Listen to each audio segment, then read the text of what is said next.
European capitals has been as resounding as it is clear. We are in an era of rearmament to respond to the short-term urgency to act and to support Ukraine, but also to address the long-term need to take on more responsibility for our own European security. On Saturday, we also agreed a new £2.2 billion loan for Ukraine, backed not by the British taxpayer, but by the profits from frozen Russian assets.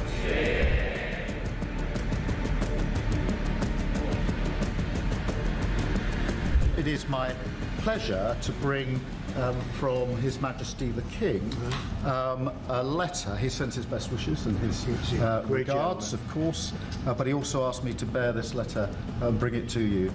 So can I present the letter from the King to you? Thank you very much. Am I supposed to read it right now? Yeah, please do.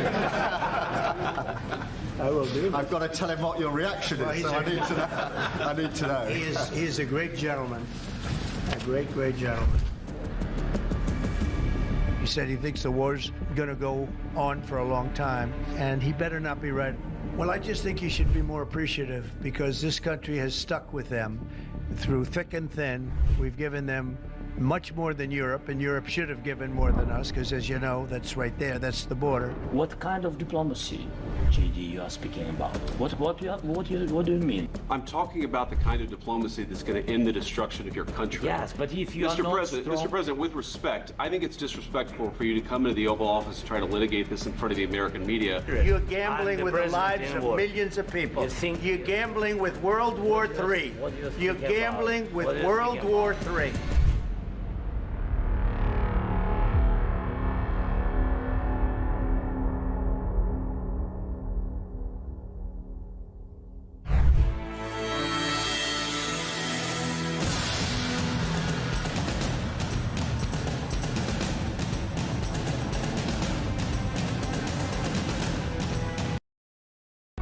Across the UK, on DAB+, on your smart speaker, on your smart TV, and on your side. This is Talk.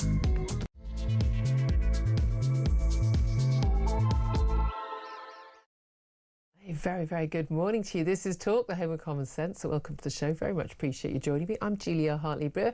And whether you're listening on DAB Plus radio, listening on your smart speaker, watching on YouTube or watching your connected device, it is lovely to have you on board. I really appreciate you joining me. Much more a cheerful day, certainly in London town today. We've actually got a lovely view outside Talk Towers on the 17th floor. Beautiful blue sky, sun. So it's almost feeling spring-like. I've got my spring orange jacket on. I'm joined by spring-like Claire Pearsall in, I would say, your tulip purple dress. She's a former Conservative government advisor, and I can't wait to get your thoughts on what goes on behind the scenes on a day like this with the spring statement. Interested to hear how much pressure the Chancellor puts on various departments, like the Home Office where you used to work. But let me tell you what is coming up in this hour, because of course we are going to focus on the spring statement. Of course we are. It's going to be happening just after 12:30 today. Usual rules, we're not taking it live because we like you too much. Genuinely, I just don't think I could do the whole thing live. But Peter Carr will be with us. He'll be watching it, and he will be bringing us any new announcements we get from her. But today we are expecting Rachel Reeves, given some comments she made yesterday, to blame world events as the main reason as to why Britain's economic outlook has worsened. Is that why it's worsened, or has it got something to do with the small matter of £40 billion of tax rises in her October budget? Love to hear your thoughts on that. Now, the Office for Budget Responsibility, the ABR, they're expected to halve the growth rate for this year and warn of rising inflation in the months ahead. Bearing in mind the Chancellor is also expected to announce further welfare cuts after the budget watchdog told ministers the benefit reforms announced by Liz Kendall last week, which in my view didn't go far enough anyway, will save £1.6 billion less than planned. I don't even think they'll save as much as they claim they'll save, but they're going to have to go further. So expecting at least £500 million more welfare cuts, so we can have pearl-clutching Labour MPs talking about how everyone's going to die. I would love to hear from you, though. Because Rachel Reeves is basically going to try and blame our poor economic outlook and more spending cuts, more benefit cuts, etc., on the world, brackets, Donald Trump. It's all Donald Trump's fault, is what she's basically going to hint at, even though ministers are going out of their way to not personally blame Donald Trump. But the world has changed, we're told. Well, the world hasn't changed apart from her budget and Donald Trump. So who do you blame? And tell us why you blame either what's going on in the world, what's going on in international affairs with Donald Trump, or in terms of what Rachel Reeves herself has done in her growth budget last October, which delivered the exact opposite of that. I would love to hear from you. Tell us what you think. I'd love to hear from you, particularly if you run a small business massively affected by things like the rise to the minimum wage, particularly the national insurance rise on employers as well. Do give us a call. 0344 499 1000 is the number to call. You can text the word talk and your message to 87222. Get in touch on X at Talk TV. Calls are charged at the national rate and text cost one standard network rate message. Also going to be talking about how Ed Miliband's net zero drive risks killing off the fish and chip shop. We'll find out about more of that later. And Russia and Ukraine have agreed a ceasefire in the Black Sea, so only in the Black Sea. But the Kremlin has made it conditional on Western sanctions being lifted against key Russian companies. Is that a step too far for us?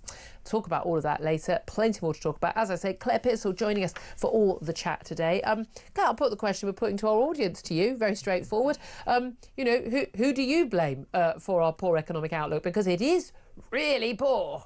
I think I would like to blame the Chancellor, Rachel Reeves. And I think you're right. All of those tax rises that happened in the October budget, which was once in a parliament, it wasn't going to happen again. We didn't need to have a spring statement, apart from the one that we're having today. Yeah. Well, we're going to have a spring statement, but it wasn't going to announce any proper measures. It was kind of an update on where we are. It was meant to be a nice little storytelling session, but it's turning into an emergency budget, which is pretty poor going, seeing as we only had it in October. So I think that she's got herself to blame.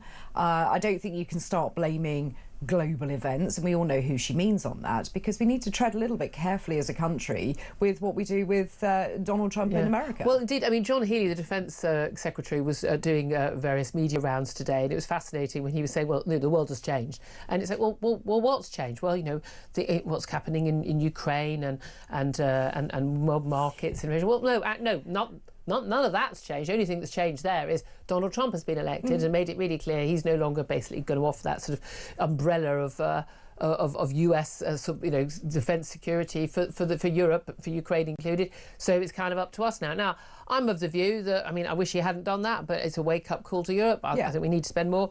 I wish we were on more of a war footing, frankly, because I don't think the 3% of GDP is really going to cut it in terms of the defence needs that we have. But we're told we're looking at £15 billion more cuts today.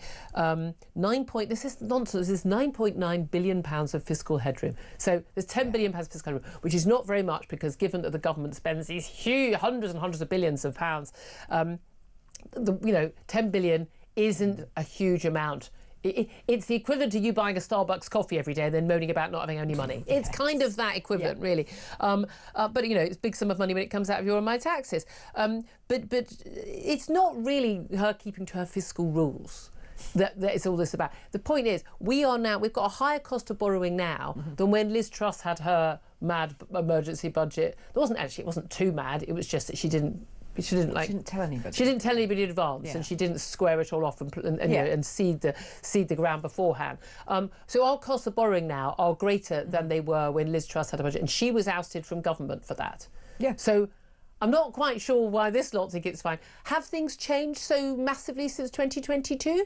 No, I don't think they have. I mean, I think we have problems, and I think what the public are going to look at is how much they're going to be hammered in the pocket just so we can protect Ukraine, which we're right to do. But there are so many we're protecting things. Europe at that point. But we are, and I think that people just want things to work, and at the moment they're seeing them not working. Yeah. And this talk of fiscal headroom, it's almost as if Rachel Reeves can't add up. Almost as if. I'm trying to be nice. She can't add up. The OBR has come back and said, you have misjudged this by quite a substantial amount of money. We're not talking a few £100 here and there. Yeah. this is. But also, I don't even believe that the 5 billion of cuts that she was going to make would actually have ever created that anyway. And anyway, we've had a huge, much bigger growth than that in the extra benefits cost. So it's only a tiny amount. Even when she's cutting civil servants, the amount they want to cut is a tiny percentage of the increase we've seen in recent years. I just don't believe for a moment that, and especially given technology now and apparently efficiency of everyone working from home, which we keep being told so much about, why would you need more staff to carry out the same job? I mean, that doesn't make sense to me. I mean, most private companies are employing fewer staff to do the same job because they can use technology, because they can do that. But not the public sector. I mean, it's very interesting. There's a new survey out by More in Common saying that basically Rachel Reeves faces something of a credibility crisis. More than half of voters, 53%, say Labour lied about its economic plans to win power, as in they always knew they were they weren't going to keep to those promises. Just 13% say Labour has stuck to its pledges on the economy. That's 30% of the country who are utterly deluded. Voters basically are tired of the attempts to constantly blame the last Conservative government. Only 30% say they believe the Chancellor has been honest about the scale of the fiscal challenge she inherited, i.e. you knew what you were going to do, you knew how bad it was, you lied about it, you got elected. It's, I mean, I have to say, I mean, the Tories blamed Labour for a lot longer than what is it, 8 months, 9 months now since they were elected? They blamed Labour for a lot longer in 2010. More than half of voters think Labour is spending too much time blaming the Tories. 31%, so a third of us, now blame Labour for our growth crisis, and under 1 in 5 blame global events. That is very telling, I think. And I think so much of this comes down to the national insurance hike. There was a £40 billion tax hike in October, and it hasn't even come in yet. It only starts in April. We're still a week away from it starting. And again, I've actually seen Labour backbenchers say, I mean, the national insurance hike and the minimum wage hadn't even come in yet. So I don't know why businesses are not employing people or laying people off. Do you think, you think they can't look ahead at what their budget is? And it's not the main issue here that no one in the Labour government appears to have ever run their own business. And I think that is really apparent. And the comments you get from Labour MPs saying, oh, well, it hasn't come in, so we won't see the effects of it, if any. And it's like, but you have to forward plan. You have to look at how much your staff are going to cost you, and are you going to employ any? And if you're not going to be able to do that because of what is going to come in, how are we going to grow as a country? But I also think that Labour put themselves into a bit of a corner when they suggested they were not going to raise the 3 main taxes for the remainder of this Parliament. You've just cut that expenditure. But there is also an issue, again, and I've said this a million times, sorry if I'm boring you folks, but, we get the politicians we deserve. If you insist that politicians lie to you about what they're going to do, otherwise you won't elect them, then they will lie to you. So if we don't face up to the reality about it, but the main thing is, I think, again, a lot of Northern European countries, they're quite happy to pay higher taxes, although apparently according to service they're not aware of quite how their taxes are, how high they are compared to other countries, but because they get the services. What we are in is in the worst case scenario. If we've got rubbish services and very high, historically for us, very high taxes. So that's where people feel resentful. But they drive down the roads and they've got potholes, their bins are not being collected most regularly, schools are either falling into pieces or they're police on are strike. Hopeless. The police are hopeless. Very exciting. My breaking news yesterday, and completely coincidentally, 30 minutes after I tweeted about it, completely coincidentally, of course, I hadn't heard for weeks and weeks, the Crown Prosecution Service has decided they will actually press charges against the man who is alleged to have stolen my handbag. Wow. There may or may not, and is video of my bag being stolen by somebody. Do you have to go to me court? later confronting person I believed to have stolen my bag. Amazing. I don't know. We're going to wait and see. But it's all very exciting, and it only took them 10 months. 10 whole months since I provided all the CCTV and all the evidence. Only 10 months. I mean, I say well done. What a fantastic system. Swift justice, right? Swift justice, yeah. I mean, I know it's only a bag. I know it's not murder or rape or, or child grooming. I get that, but, last time I looked, stealing other people's handbags, still a crime. Yeah, you are allowed to have a handbag and and not have someone take it from me. Yeah, exactly. So anyway, I'll keep you posted on that. It's all very exciting. I did explain to them very early on, I know that you don't normally bother investigating these crimes, but in this case you will. And you will bring charges. I was genuine. My emails, I've not spoken to anyone in person. There's been no actual meeting in person with anybody. It's just emails. But I've just been like, I need you to explain. you will be pressing charges. I just need you to understand you will be pressing charges. It's just extraordinary. Is that up for why would that even be up for debate? But you can do that. Can you imagine all the thousands of people that don't have the ability to and keep obviously not them? 10 months it's taken, but there we are. Anyway, I'll keep you posted on that. Let's talk about Rupert Lowe. The was Reform MP, now an independent MP, and this report that was issued by the Reform UK Party yesterday, carried out by an independent KC who had interviewed all those involved, and she has concluded that there was credible evidence, those are her words, that Rupert Lowe, the former Reform MP, had harassed 2 female staff, and that he failed to tackle a toxic, in her words, a toxic office culture, despite complaints of victimisation, constant criticisms and discriminatory behaviour. 2 women had brought claims. Now, we know Rupert Lowe had denied all of this. He still has denied this. He claimed that one of the complaints wasn't even about him. That is not the case, according to this report. We're talking about very angry outbursts. These are credible claims, we're told. But crucially, a lot of people were saying, oh well, this all came about after this interview that she did in the Daily Mail, where he accused the Reform leader Nigel Farage of being messianic and it being still a protest party. Well, actually, we now know that one of these complaints was definitely made before then, and he was aware of it before then. We are in a situation where, the accusations were really quite shocking at the time when it's only been going for a few weeks. I thought Rupert Lowe's defence of himself, he did an interview with Dan Wootton, and his comments online were very convincing. I've got to be honest with you.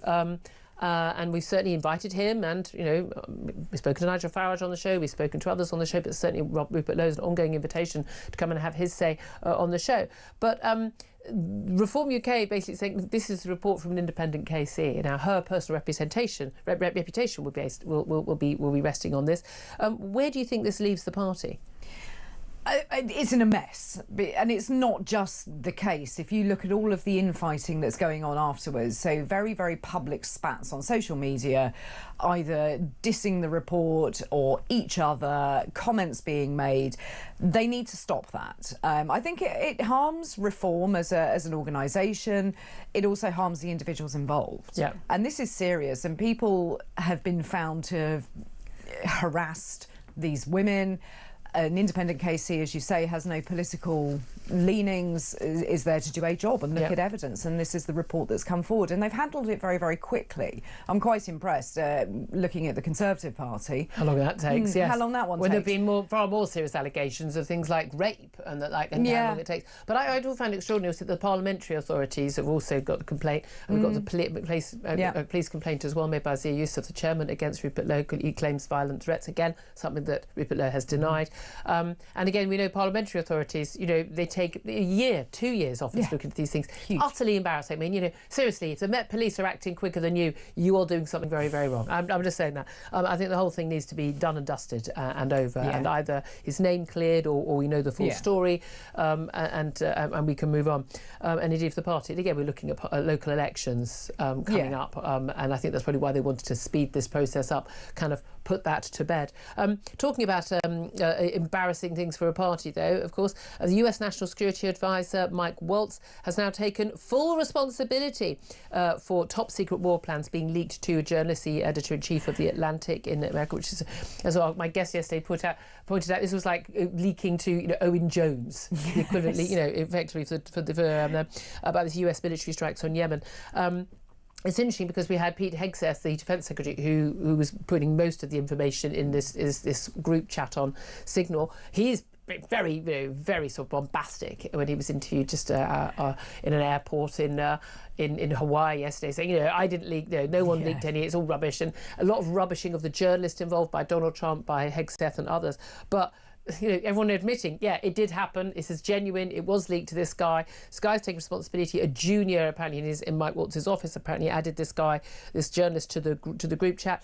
But again, so many people who've been involved in defence in America and here in the UK, making it really clear, under no circumstances would you ever have a chat about such important classified information. The journalist in question saying he has not used the classified information. He has deliberately withheld that, but he's 100% sure it was classified information that should not have been discussed. And the key thing about these end-to-end encrypted channels like WhatsApp, like Signal, that was used in this case, they're only as safe as the phone they're of on. course they are. And someone just using, me just picking up my phone and doing something that doesn't mean it can't be hacked by sophisticated, hackers. So I think it's undoubted that the Russians and the Chinese knew about this attack on the Houthi rebels before the rest of us did. Undoubtedly, and I'm just a little bit upset that I've never been invited to join such a signal group or a WhatsApp group. And what's wrong with me? I'd love to be on those. I mostly reject any invites to WhatsApp groups. I'm always like, I need to know who everyone else is in that group. Otherwise, I don't want to be associated with you. So I'm in many, so I mute some of them. But I like school ones are the worst. Oh yeah, see, that's left my life now. Yeah. GCSE year. We don't do that. But Mike Waltz, I thought his comment was so understated. He was embarrassed that he leaked secret war plans and embarrassed. In a normal work situation, in normal political, you'd be out of your job. Yeah, you would. You've not just given away someone's nickname or given someone's phone number out that you shouldn't have done. These are quite serious, and you shouldn't be discussing them on any kind of app either. Can we talk about the assisted dying bill just briefly? Kem Leadbeater has made huge changes. She's backbench MP, brought this as a private member's bill to this plan. I'm in favour of assisted dying, but I'm massively opposed to this particular bill. I don't think, weirdly, it includes all the people it should include, people who aren't dying but are in desperate pain with no hope of if it's changing. But also, I don't think it's got enough safeguards. It's going to clearly allow a slippery slope.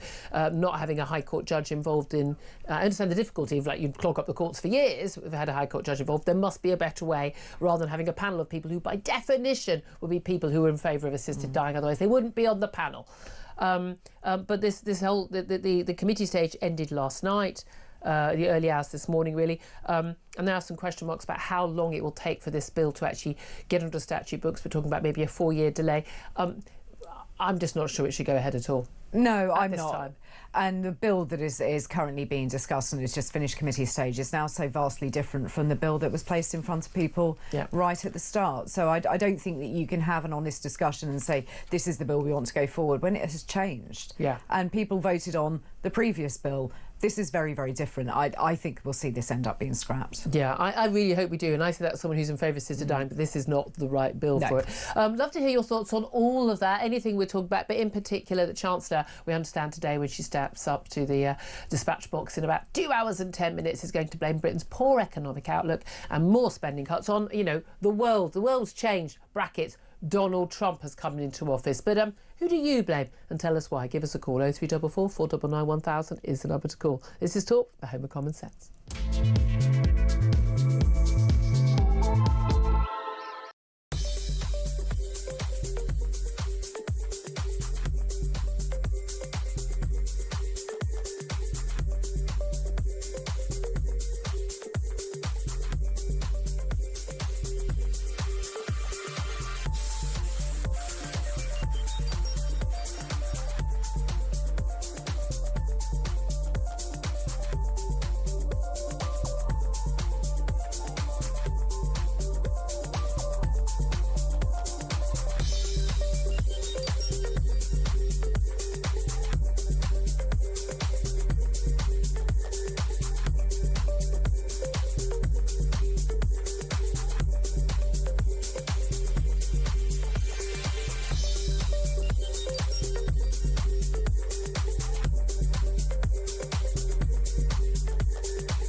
Something that I have worried about for years. I spoke about it during the leadership contest. It was part of my conference speech.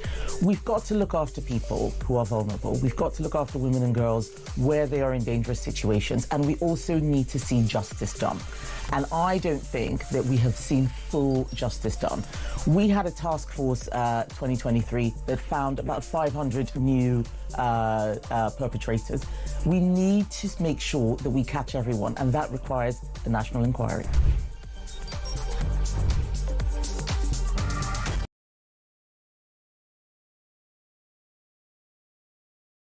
It's something that I have worried about for years. I spoke about it during the leadership contest. It was part of my conference speech.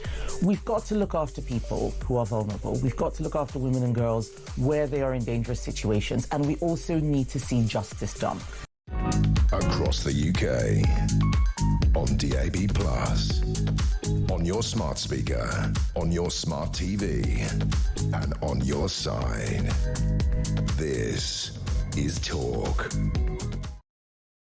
Very good morning. Welcome back to the show. 10:25 is the time. In a couple of moments, we're going to be talking to the very brilliant Liam Halligan, who's an economist and a columnist at the Telegraph, about what we can expect to hear from the spring statement and what the Chancellor is going to try and do in terms of blaming anyone and everyone except herself, and how valid that is. Can't wait to hear what he has to say. First up, let's get to your messages about, well, you know, who do you blame for the poor economic outlook of this country? Nigel's got in touch on text or Twitter to say, isn't it Rachel Thieves of Accounts' fault? Rachel Reeves from Accounts, well done. Paul, her budget, he says, it will cripple the economy, and I've heard of multiple small businesses that will be closing due to the hikes. Clive says it's always someone else's fault with this lot. Daniel says it's all Rachel from Accounts' own making. Own it and get rid of the damaging net zero policies. It's crippling our economy and preventing growth. Amen to all of that. Gary says it's Rachel from Complaints, which was the department she worked in, not as an economist. Peter says tariffs increase the cost of doing business. UK consumers are struggling with inflation because of Brexit trade barriers. Yeah, that's what happened. That's absolutely what happened, Peter. I love that they will still... I mean, Peter, by the way, in a previous life was a Japanese soldier and is still in the jungle waiting to find out if the Second World War has ended. He's still there. He's still there. Timothy says this government is full of useless amateurs, corrupt to the core, no plan for growth. Pretty damning there, folks. Let's find out what you're saying on the phones. Ray is on the line in Colchester. Hello, Ray. Yes, good morning to you, Julia. Well, I have a completely different view, and I'd really like to thank the Labour Party, because after 14 years of the absolutely terrible Tory government, I'd like to say that they've absolutely exceeded my expectations. The problem is my expectations were so low, and they've done such a great job in such a short time. And the budget, which, remember, the budget has not been implemented yet. It's had such a chilling effect on all business, from the very people that, while publicly stating, we're pro-business, it's all about the growth, have done everything they can to make sure growth disappears. I had a feeling that the start of that was sarcastic. I think I was right. Yeah, I mean, literally, they have, with their net zero, with the fanaticism of net zero, literally the destruction of manufacturing in this country. Combine that with the absolute assault upon small businesses, which are the lifeblood of this country, which is about to be implemented. The actual then, at the same time, the change in the national insurance, which means now it's being paid from £5,000 upwards, which is putting hundreds of thousands of pounds on people's bottom line. At the same time, increasing the minimum wage, which is another cost, and at the very same time, withdrawing basically increasing the amount that shops have to pay, where you now have places going from a £600 payment a month to £1,600 payment. I mean, just huge sums. It all sums. starts next month. Do you know what? I wish most MPs could grasp this stuff as well. Do you think part of the issue is that, you know, Rachel from Accounts, okay, apparently she did work at HBOS at some point, but, you know, was only at Bank of England for 5 years, not 10 years, but she wasn't an economist at HBOS, etc., etc. But she, like Keir Starmer, like all of these, pretty much, I think the entire cabinet, I think, and most Labour MPs, they've never actually, you know, worked in business and worked in the private sector, grown a business. Look, you know, I worked in the private sector all my life, but I've never started a small business, you know, to employ people. But when I talk to people who do, because when I was like, tell me how this impacts your bottom line. How much does it cost you want to employ someone on 25k? How much does it actually cost you to do that? And what are the reasons why you would or wouldn't take someone on? And it's so basic that what she did in her budget was the worst possible thing she could do to help business and help growth. Well, I mean, really you're faced with two fundamental choices. Is this incompetence or is this deliberate? And if you have an ideological party who basically see the state as being all, you have to veer to the point that actually they're in power with the very fact that we've got the likes of David Lammy in government is just wrong, to say the least. Don't even. And you have to err on the fact that this is completely deliberate, because the outcome of all of this is, as private industry, private companies are destroyed, the demand for more and more from government becomes overwhelming. Yeah, and again, we know Gordon Brown, I mean, when he was Chancellor and then Prime Minister, I mean, he put everyone on the payroll, didn't he? You know, the working tax credits. Ray, I can't say it's such a fantastic call. I'm going to move on because I want to get John in before we go to a break, but fantastic. I so appreciate it. Call in again soon. John is in Dorset. He's on the line as well. John, who do you blame and why? It's the OBR. Oh, I mean, really? After all, they were coerced by the Tories into concealing 22 billion. That's not petty cash, is it? Well, they weren't coerced by the Treasury. They say, look, we weren't given the full information, but they weren't coerced. And of course you believe that, as I do. But the fact is, these same people are now giving her negative vibes. In my opinion, the OBR will do as it's damn well told, and if it doesn't... The OBR, I mean, if you look at the staff of the OBR, I think one could safely say they're probably more in sympathy, shall we say, with Labour's view of the world than the Conservative view of the world. But the point is, if they're going to be independent, they've got to be given the full details. I don't think they were given the full details by the Tories, but they could have guessed them, because Institute of Fiscal Studies and everyone else seemed to have guessed them. Yeah. But you think, but they're not the people.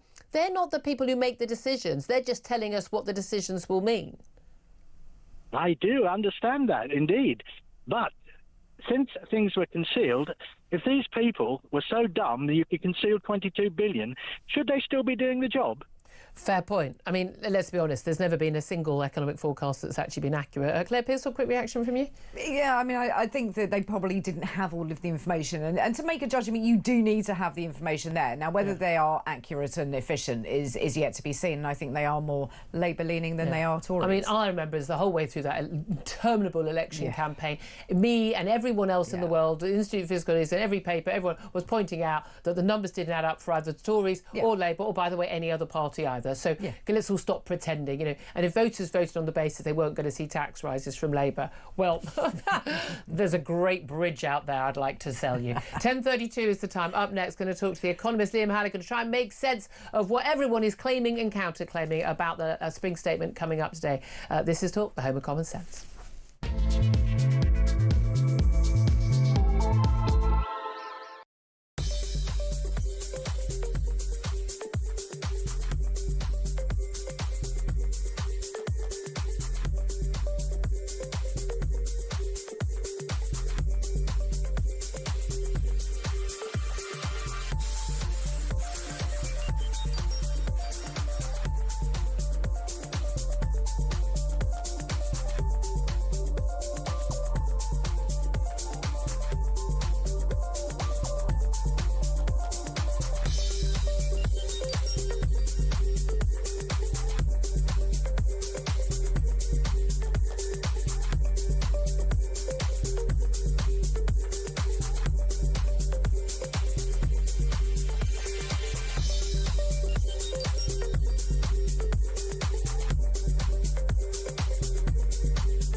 the UK. On DAB+, on your smart speaker, on your smart TV, and on your side.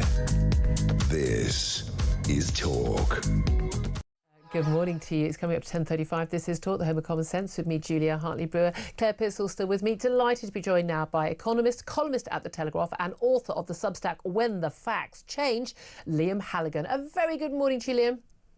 Julia, great to be with you, and Claire. Thank you so much for joining us. Right, I mean, it's interesting, your Substack, which is a fantastic read, by the way, When the Facts Change. I mean, this is it. We're told the reason why this is not just a sort of run-of-the-mill spring statement is because the world has changed. The facts have changed. More money's being spent on defence. The growth being downgraded. And basically, not our fault, Governor. It's the fault of everything going on over there. Do you believe a word of it? I do think there's obviously been a shift in geopolitics, but I think a lot of the reason Rachel Reeves is in a fiscal hole and then the government and the country are in the fiscal hole that we're in is because of the inheritance she had from the Tories, which was pretty diabolical. We can all agree with that, I think. A 70-year high in the tax burden back in July when Labour took office, plus 100% of GDP public debt. But then she doubled down in October, and for reasons of ideology and obstinance, she whacked up taxes, she whacked up government borrowing and spending even more, big bung to the trade unions. She took all the headroom pretty much out of the national accounts. £10 billion of fiscal headroom when you're spending, Julia, 1.3 trillion, 1,300 billion is absolutely nothing. And a lot of the reasons she is facing such difficult political decisions today, a lot of the reasons the left of her own party are coming after her and actively briefing that she shouldn't even be Chancellor anymore. Yeah. This is an emergency budget statement, by the way, is because of her own mistakes in October, not listening to people, being too arrogant and ideological, and spending and borrowing too much at a time when the government couldn't afford it. Yes, there are some tariffs. They barely apply to the UK at the moment. Yes, she's spending more on defence. That all comes out of the foreign aid budget, by the way. There's no new money there. So nothing has really changed yet that justifies the OBR lowering its growth forecast from 2% to 1%, as did the Bank of England almost 2 months ago. Yeah, exactly. So fundamentally, it's down to decisions she's making. It was a 40 billion tax hike. But the key thing to remember here is the train drivers are happy, Liam. So that's the important thing. That's the main thing. That's the main thing that matters. They don't bother working at Christmas because they don't need the overtime. Genuinely, you cannot get a train on a Sunday anymore because no one will do the overtime. It's so painful. Let's talk about these fiscal rules. We hear so much about this. I think most of us, frankly, are just going, what on earth are you talking about? Is this about sticking to your fiscal rules, or is this about what you can get away with the bond markets? Because we saw what happened to borrowing when Liz Truss had her budget back in September 2022. A month later, she was out of office. But am I not right in thinking that our government debt borrowing costs are higher now since Rachel Reeves' budget in October than they were after Liz Truss's budget? She was forced out of office. Rachel Reeves still Chancellor. You are right, Julia. Government borrowing costs what we call the 10-year gilt yield, what it costs the government to borrow for 10 years. They're up above 4.7% now. They've been going up, even though the Bank of England, it's been lowering the base rate that's meant to apply. And why does that, for those of us who are not, top economists like yourself, why does that matter? What does that actually mean for us? That matters because you've got to spend more and more taxpayers' money to service the debt, Julia, and you have to borrow more money to service the interest costs on the debt that you already owe. So it's sort of like, for a household, it's like your mortgage has just gone up by a full whack. Yeah, it's like having a mortgage to pay off your existing mortgage. Right. To pay off the interest on your existing mortgage. Seems like a good plan. It's like an interest-only mortgage to pay off another interest-only mortgage, but trying to hoping that the existing mortgage provider doesn't notice that you've got it. Look, politicians can play all these parlour games. We can all have arguments about, tiny increases in borrowing and taxation here and there. But the reality is these are drops in not just a bucket, they are drops in an ocean when you look at the overall fiscal picture. You cannot fool the bond markets. They decide how much a government can borrow and how much it will cost that government borrow. We're talking pension funds, insurance companies, other governments around the world, serious private sector money. And it's absolutely clear, you're completely right, Julia, for most of the last 3 months, government borrowing costs have been higher than they were at the peak of the Liz Truss mini-budget crisis. And we are paying for that. And that is why Rachel Reeves has so little room for manoeuvre, because we're spending now over £100 billion a year on interest servicing the debt before we've even started paying off the debt. That's twice what we spend on defence, on servicing the debt. That we're spending more on servicing the debt than we do on education. Yeah, it is utterly mind-blowing. And again, you know, it is keeping on going up. There was a period, wasn't there, like, oh, interest rates are so low, we should borrow more because it would make sense. And then when interest rates go up, this is what happens. Here's the thing. So how much room for manoeuvre does she really have? Because it's not whether she wants to keep to her fiscal rules, it's whether or not she can get away with borrowing anymore. So we're told £15 billion more in cuts. We're told some of that will be more on benefit cuts because the ABR has said, actually, what you did last week with Liz Kendall, the Welcome Pension Secretary, didn't really cover what you need to do. But we know there are lots of government departments like health that are protected. We know there are government departments who are going to see a rise in their budget, like defence. OK, it's coming out of the foreign aid budget. But there are lots of departments that aren't protected. And we saw this under George Osborne's austerity budgets in the early 2010s. What sort of cuts are we looking at? And what will that actually mean for us ordinary voters? The first thing to say is that the government department that's the most protected, because the government doesn't have a choice, is the department for paying back interest on bonds. You have no choice. The second thing to say is, Julia, overall, we're not talking about cuts to the amount of money that the government spends. We're talking about slowdowns in the rate of increase. Within that, because you have gargantuan departments, massively bloated, in my view, like health, like welfare, that means other departments will have to endure real terms after inflation cuts to their spending. But you know what, Julia? We are now employing 500,000 more civil servants than we did before the pandemic. What about email? What about all these efficiencies that are meant to come from and working from home? They're all much more efficient. I mean, it's completely mad. The fact is that the back end of the Tory government and this Labour government, they are into clientelism. They want to employ more state workers, so those state workers will then vote for them. Almost a quarter of all of us now work for the state, which is mad. This isn't Honecker's East Germany or North Korea. We're meant to be a capitalist economy, and a lot of those state workers, massive public sector pensions, astonishingly generous working conditions, holiday leave, and all the rest of it. Meanwhile, the rest of us, we get no pensions from our companies anymore. We're paying massive taxes. Yes, public sector workers pay taxes, but of course they pay taxes from existing government spending. So it's like an accounting trick. The only money that exists in an economy is money that businesses create by taking risks, investing, and making stuff happen. And yet, this last budget monstered businesses, particularly small businesses, upon which most of our growth depends. And this is it. The vast majority of people who in this country work in the private sector, and the vast majority of them work in small to medium-sized enterprises, not in the big high street names that we hear so much about. And you have so much influence and sway over government through the CBI and others. But this is the thing. I've seen Labour MPs say, I don't know why people are saying that business are making cuts. Those national insurance changes and minimum wage haven't even come into force yet. But of course, if they ran a business themselves, I can see your head physically in your hands.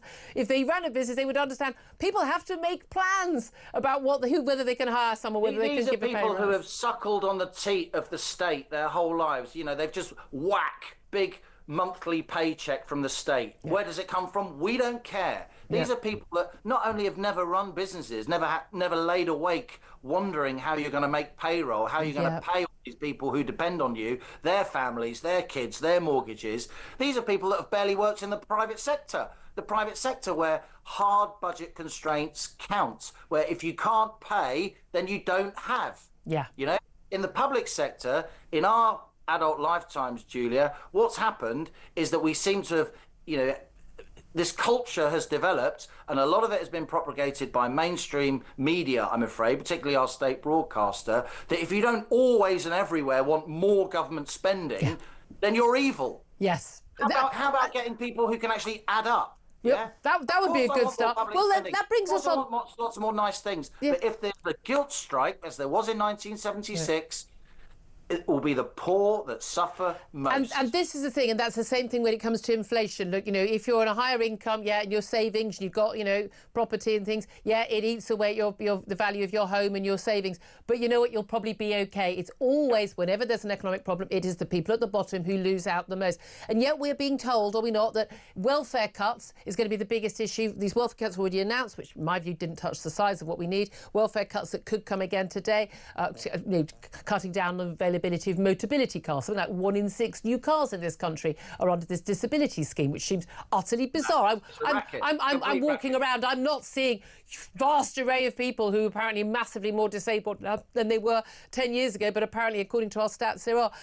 But we're constantly told, you say, mainstream media as well, immediately when you discuss this, they interview someone who's got a horribly terrible, debilitating illness, saying, I'm worried about losing my benefits. But they never interview a taxpayer saying, I'm really worried about losing my home because my taxes have gone up, my pay has gone down, my expenses have gone up, and I don't know if I'm going to make ends meet this month. Of course, there's a middle ground here. You and I would both agree there are many people in the country for whom the Motability scheme is an absolute lifeline. I'm happy to dip into my back pocket to pay for that, as I know are you. We're not morally depraved people just because we're willing to call out, someone's got a headache, so the state buys them a BMW. Yeah. I mean, that's where we are at this point. Yeah, the Motability scheme is a grotesque racket.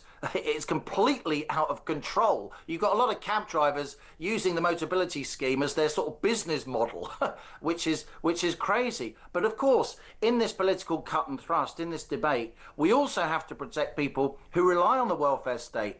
We also have to protect people who desperately need that Motability scheme because that's the mark of a civilized country. But you protect those people better. And me and Talk TV, Talk Radio listeners are civilized. But the trouble is, those people who rely, they also have to start calling out the people who are giving the schemes that they rely on a bad name because they are taking the Michael. Apps. Thank you for the language choice there. But that is the key thing. Again, I do not understand why people understand. If you want to protect the people who really need these benefits, you need to tackle the people who don't. Liam Halligan, I wish you were in the Hob Commons today to tackle Rachel Reeves. Liam Halligan, columnist at the Telegraph, always read his Sunday Telegraph column, and author of the Substack When the Facts Change. Thank you so much for joining us. Quick word from Claire Pearsall. Liam is the only person that's ever made me understand economics. And I've listened to him now. Very good explainer. He is. And he knows his stuff. I've listened to him now for a good few years, and he speaks some real common sense. I really wish he was there this afternoon. I know. Run for election, Liv. 10:47 is the time. Up next, we're going to talk about that ceasefire in the Black Sea. And we'll talk about, defence and whether or not you should have a chat on social media about major military strikes upcoming. We'll talk to Lord Richard Dannett, the former head of the British Army, about that. This is Talk.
And I don't think that we have seen full justice done.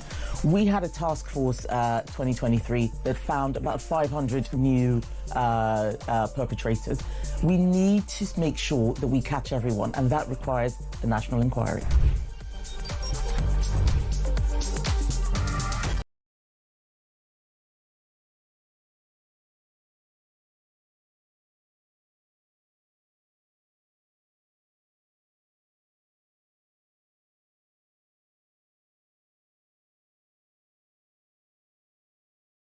It's something that I have worried about for years. I spoke about it during the leadership contest. It was part of my conference speech. We've got to look after people who are vulnerable. We've got to look after women and girls where they are in dangerous situations. And we also need to see justice done. And I don't think that we have seen full justice done. We had a task force across the UK, on DAB+, on your smart speaker, on your smart TV, and on your side. This is Talk. A very good morning to you. This is Talk, the Home of Common Sense. 10:50 is the time. Delighted to welcome the former head of the British Army, Lord Dannatt, to the show. A very good morning to you. Good morning, Julia. Thank you for joining us. Two big topics I want to talk about. First, I want to talk about the announcement of this ceasefire in the Black Sea between Russian and Ukrainian forces that has been agreed. But is the price that Russia is asking in terms of basically removal of some key sanctions on Russian businesses and on the Russian economy, is that a price too high to pay? Yes, I think it probably is. The discussions seem to reach a certain conclusion, which was the basis of a ceasefire in the Black Sea. But then the Kremlin moved the goalpost and said that they won't carry out their side of the bargain until certain conditions are met. So, in a sense, that negates the whole deal that's been done. Yeah. And if we're looking at this thing in the round, we're fiddling at the edges as far as a ceasefire in the Black Sea is concerned. Yeah. Really matters is what's going on in the air, from the air, the destruction of both Ukrainian cities and a certain amount of destruction in Russia. And of course, the bloody fighting that's going on the front line, along that line, and in Russia itself. And indeed, I mean, again, the Ukrainians don't really have a fleet. The Russians did. It's the Russians who have actually suffered most from those drone attacks on their fleet in the Black Sea. So they're the ones who benefit the most. In terms of Putin sort of saying, oh, yeah, OK, but only. This is typical negotiating style.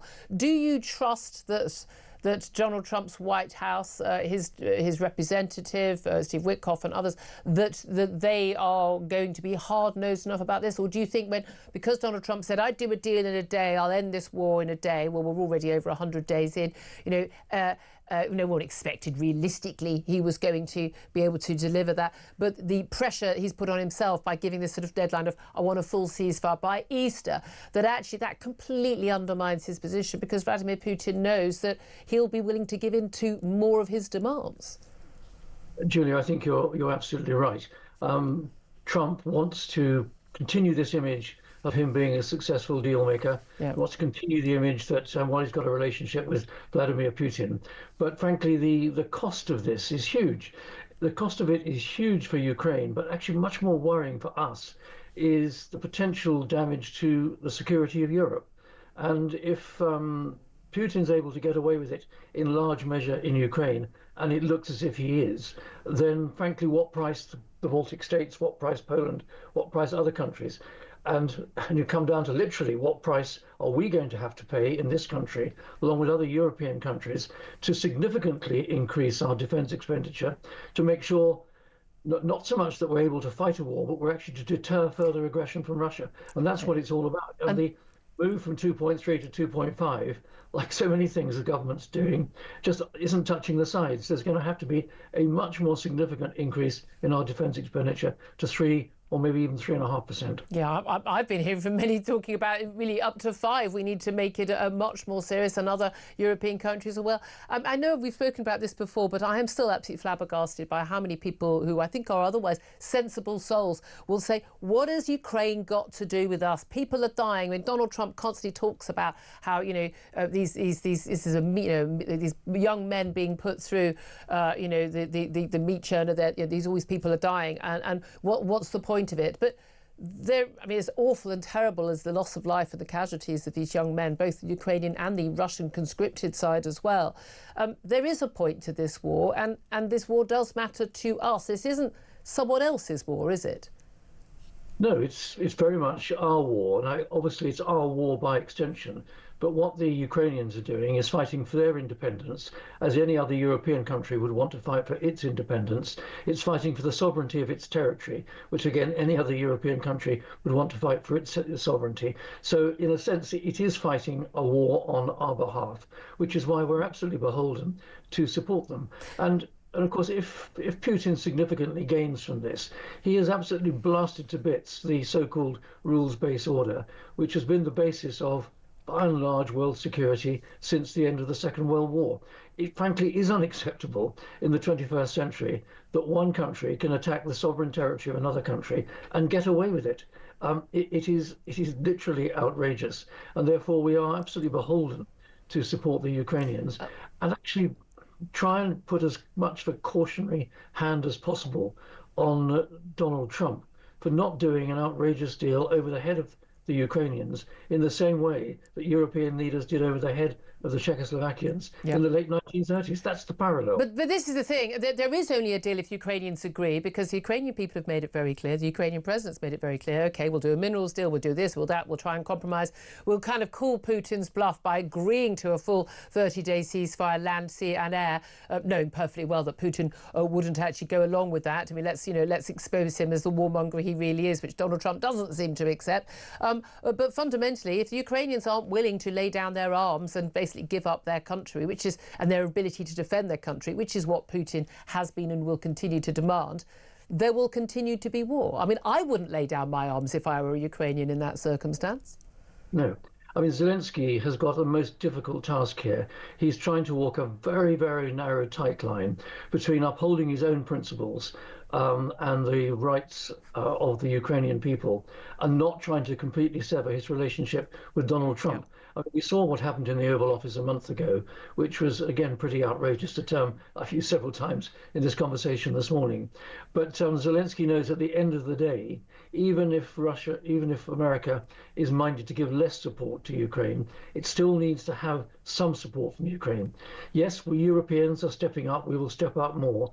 But it's going to be very difficult, almost impossible, to backfill in certainly short order all that the Americans are doing. Which is a bit of a wake-up call to the Europeans, and I think perhaps it's a good thing we've had that. Can I ask you, in terms of the wake-up call, in terms of sharing of intelligence, particularly crucial military intelligence ahead of airstrikes, how concerned you are about what the revelation we had in the last 36 hours or so of the Vice President of the United States, the Secretary of State, the Chief Security people and Defence Secretary sitting there on a signal chat, equivalent of a WhatsApp chat, end-to-end encrypted, but nevertheless only as safe as whoever's mobile phone is the least likely to be hacked, having a chat about upcoming attacks on Houthi rebels in a few hours' time.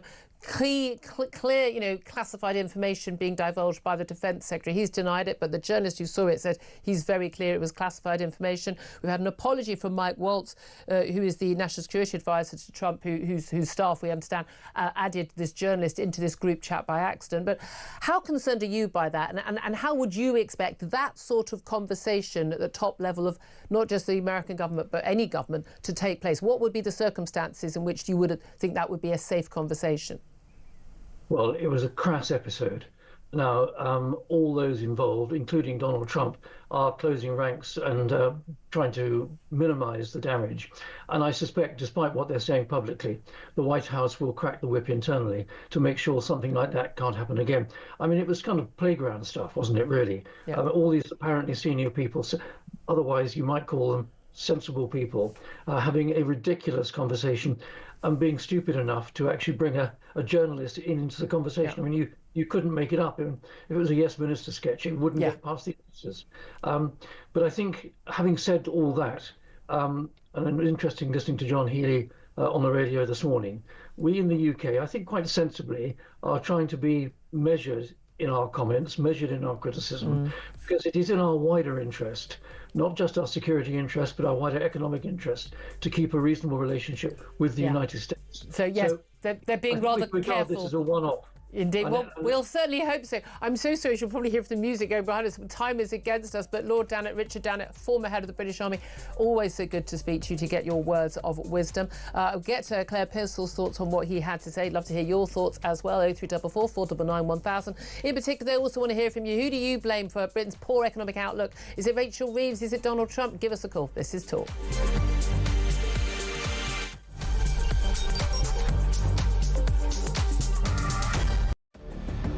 I can announce this government will begin the biggest sustained increase in defence spending since the end of the Cold War.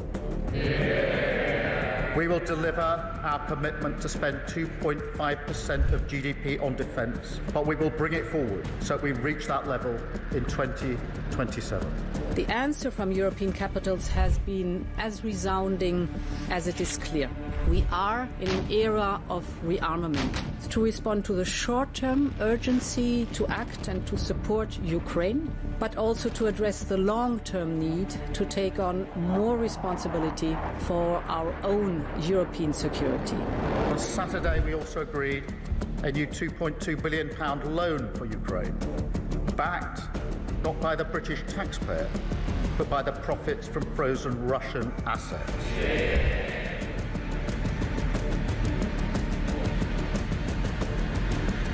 It is my pleasure to bring from His Majesty the King a letter. He sends his best wishes and his regards, of course, but he also asked me to bear this letter and bring it to you. So can I present the letter from the King to you? Thank you very much. Am I supposed to read it right now? Yeah, please do. I will do. I've got to tell him what your reaction is, so I need to know. I need to know. He is a great gentleman. A great, great gentleman. He said he thinks the war's going to go on for a long time, and he better not be right. Well, I just think he should be more appreciative, because this country has stuck with them through thick and thin. We've given them much more than Europe, and Europe should have given more than us, because as you know, that's right there, that's the border. What kind of diplomacy, JD, you are speaking about? What do you mean? I'm talking about the kind of diplomacy that's going to end the destruction of your country. Yes, but if you Mr. are not President, strong... Mr. President, with respect, I think it's disrespectful for you to come into the Oval Office and try to litigate this in front of the American media. You're gambling with the lives of millions of people. You're gambling with World War III. You're gambling with World War III.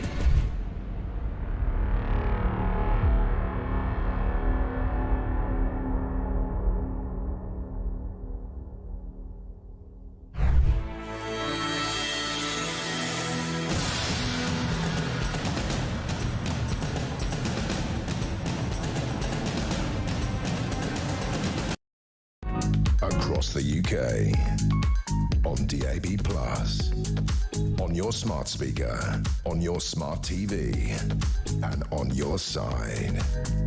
This is Talk.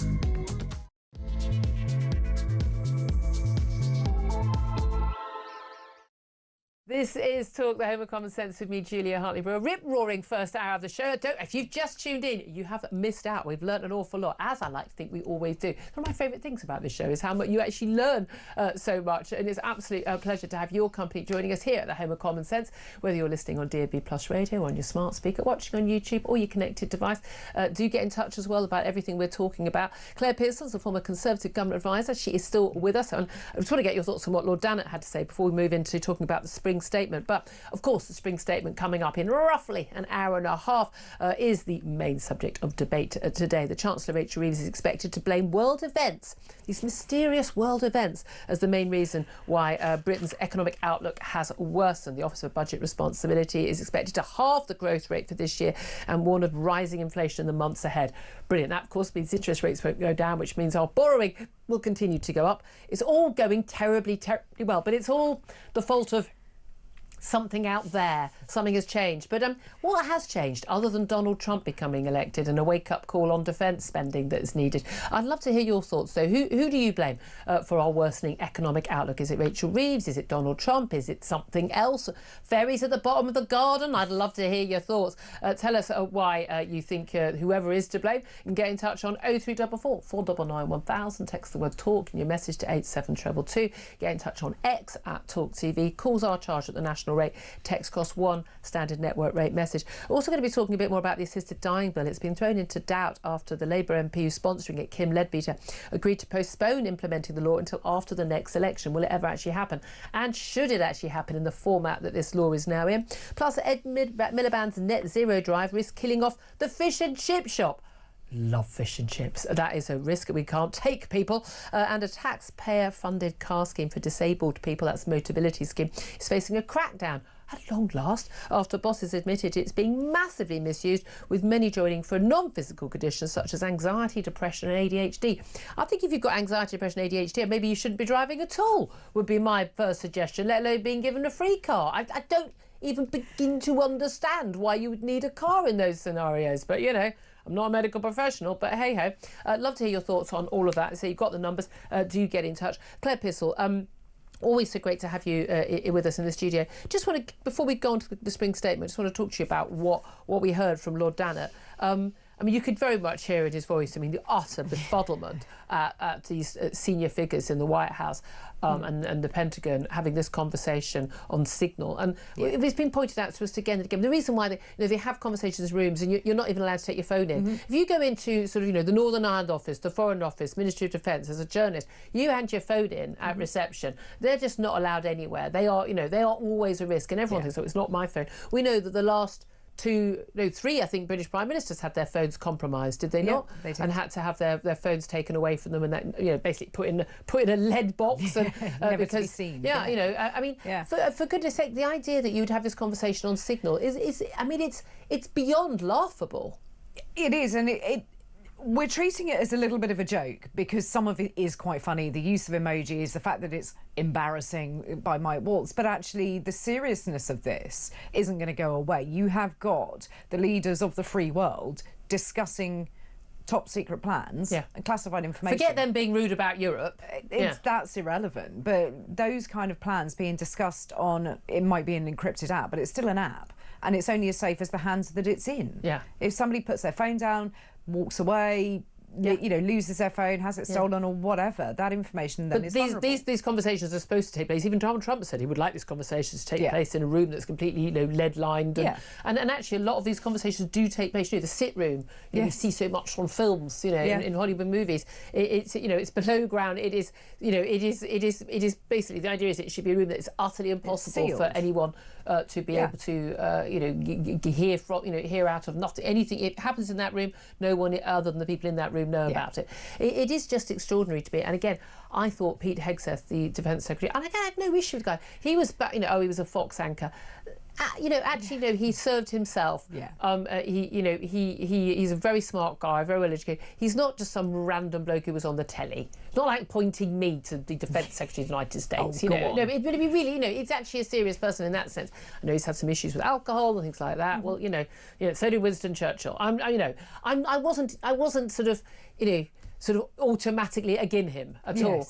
But his reaction, his denial, there was, this is outrageous, and the rubbishing of the journalist who very responsibly exposed this after the attacks and has withheld names of CIA agents, withheld classified information, and reported it week after the event.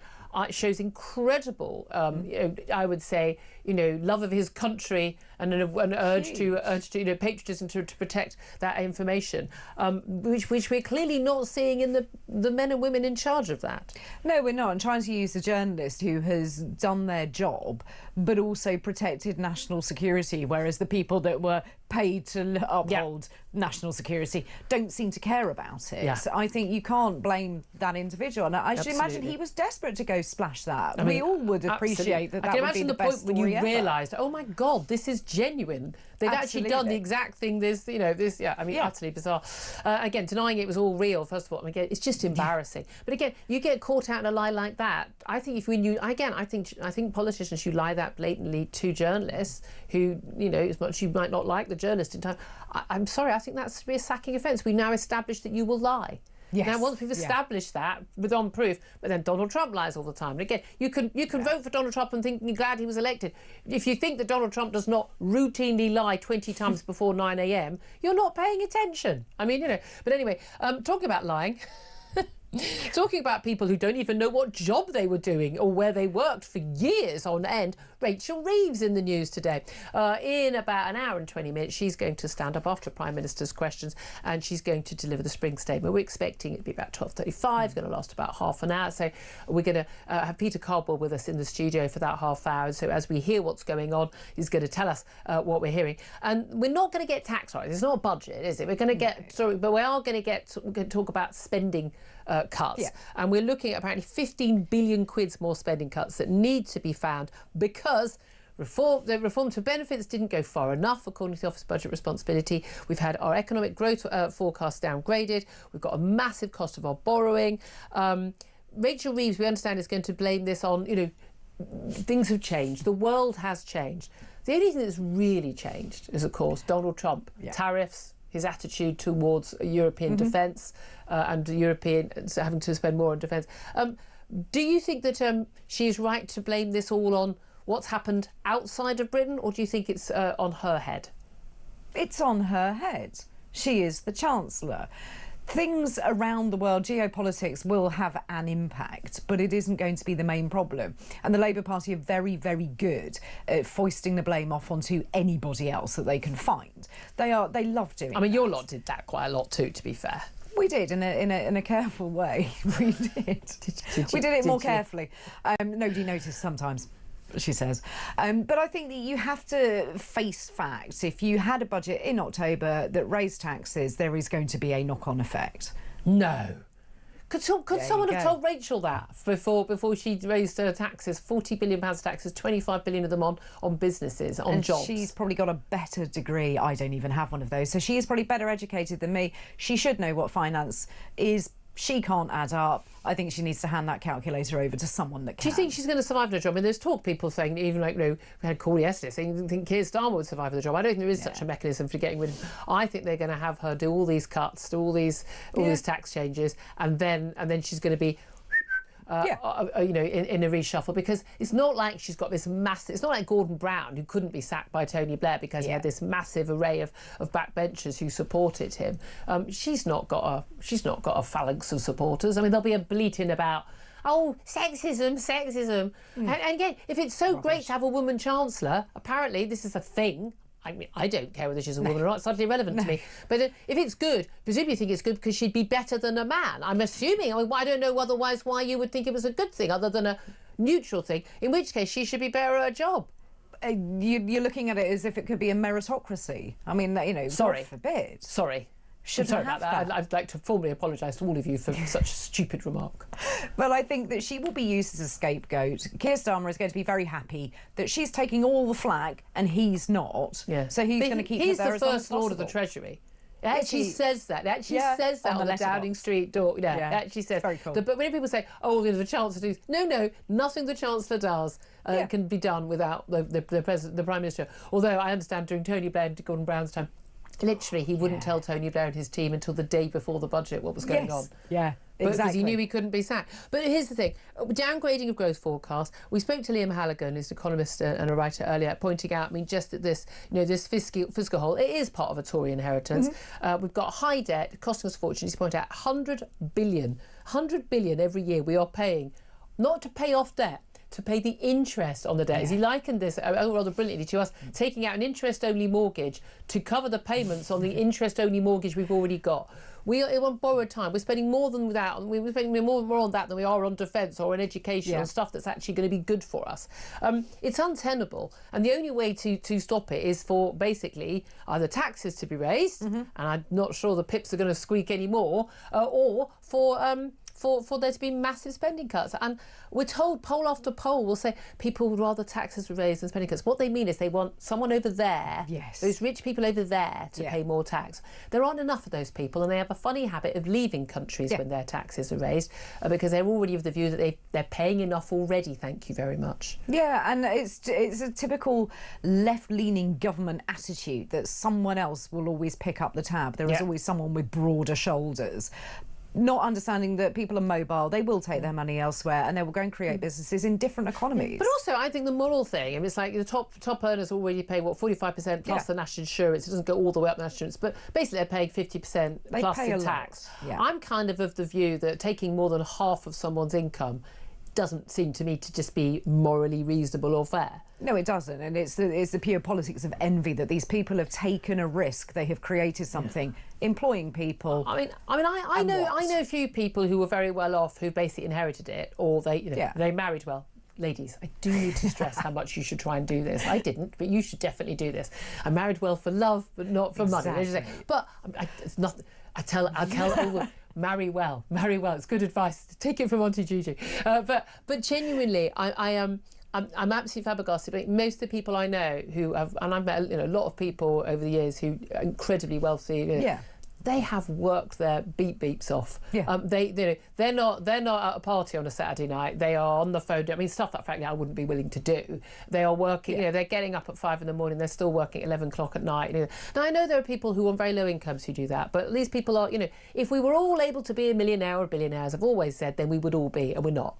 So I do not begrudge anybody who has worked really hard for what they've got, and I want them to be taxed at a reasonable. I think people should pay their fair taxes. I never begrudge paying income tax. I think we should all pay what we do. But again, I think there comes a point where you're punishing people, and I don't think that works out well.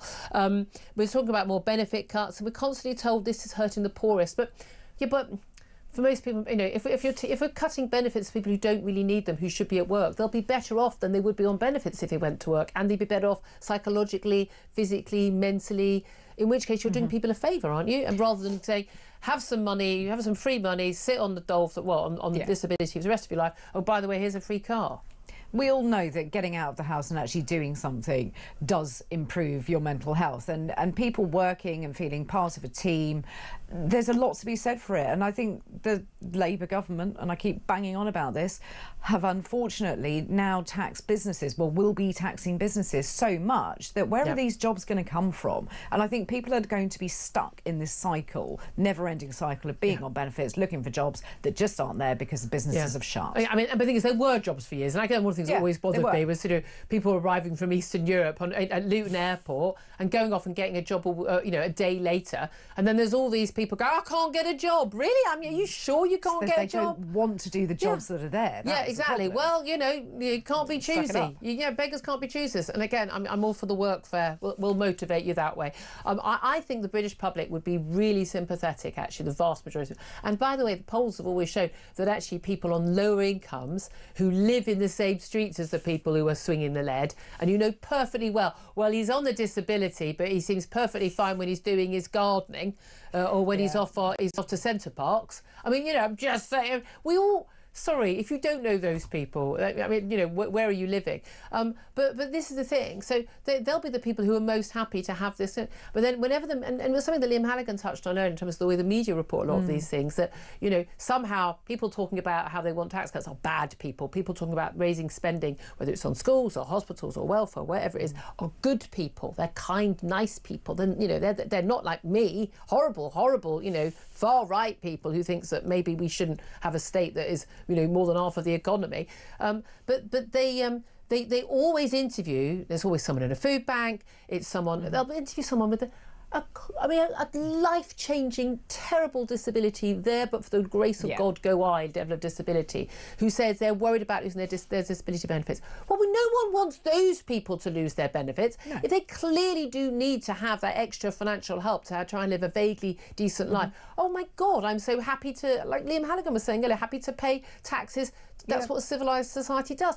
But they never interview somebody who goes, I felt a bit anxious about going to school one day, so I've been on disability ever since. They don't interview those people, ever. They need to, and they need to find those people. And as you say, it isn't difficult. I think we could all point to... I know a few of those people. A couple of people that you could spot in that situation. So why aren't we calling those people I'm wondering if Prince Harry's claiming disability yet. He would be if he was still in the UK, wouldn't he? He's left his own charity that he set up in the, basically in memory of his mother, Sentabale, in Lesotho. He's in solidarity with the board, and he's left this charity because there's been a falling out with the new chairwoman. She's hit back with quite a statement, I have to say. There's a charity commission investigation. But the chairwoman has hit back saying there are people in this world who behave as though they are above the law and mistreat people and then play the victim card and use the very press they disdain to harm people who have the courage to challenge their conduct. I don't know who she could possibly be talking about, but it's all looking like a bit of a mess. It is. I read this story when it came out last night, and you suddenly... What's going on? You know what's going on in my life? Not very much. No, but I mean, like, you're looking at it doesn't make clear what the issue is. And it didn't. And you start to sort of look at it, and on the surface, it's a bit of a disagreement between a group of people about how a charity is going to be run. But actually now you get more of the detail coming out of the current chair and her attitude towards people being bullied, harassed, that not being dealt with, and she wants the money to come into Africa, all of the fundraising to be dealt with centrally from there. Yeah. So we're not quite sure who the baddies are supposed to be. No. This is a he said, she said, very much so. But again, for him to step down from that charity, which is, I mean, one of the last few useful things he was doing as patron of that charity, you know, along with Invictus Games. Otherwise, he's just sort of, you know, I don't know. I suppose he gets to do the washing up after Meghan has finished, you know, making jam and bath bombs or whatever else she's doing today. Whichever house she might be in, you know. But anyway, and also the hilarity. I know we're all surprised by this, that it turns out some of the goods that she's selling on her Instagram are, you know, things that are made by people on 10 pence an hour. Shocker. I mean, who'd have thought it? I mean, a 700 quid handbag. Can't make this stuff up. Frankly, ladies, if you're stupid enough to spend 700 quid on a handbag, more for you. But there we are. Tight. I keep telling you this. 11:20 is the time. Up next, I do want to hear from you, particularly who do you blame on the budget? Who do you blame Harry and Meghan? No, who do you blame the budget? Rachel Reeves is going to blame, we are told, Britain's poor economic outlook and being downgraded by the Office of Budget Responsibility, and spending cuts having to happen on, you know, the world changing. Brackets. She means Donald Trump coming to office. But is he to blame or is she to blame? Love to hear your thoughts. 0344 499 1000 is the number. This is Talk.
the UK. On DAB+, on your smart speaker, on your smart TV, and on your side. This is Talk. This is Talk, the Home of Common Sense. 11:24 is the time. Let's get straight to your messages coming in about who you blame for the downgrading of our economic outlook. Linda says, who do I blame? Every single politician in Parliament. With you. Mark says Rachel Reeves is a liar. She followed Trump and dedicated herself to the UK instead of spending money on foreign wars. Then she wouldn't be digging herself a deeper and deeper hole.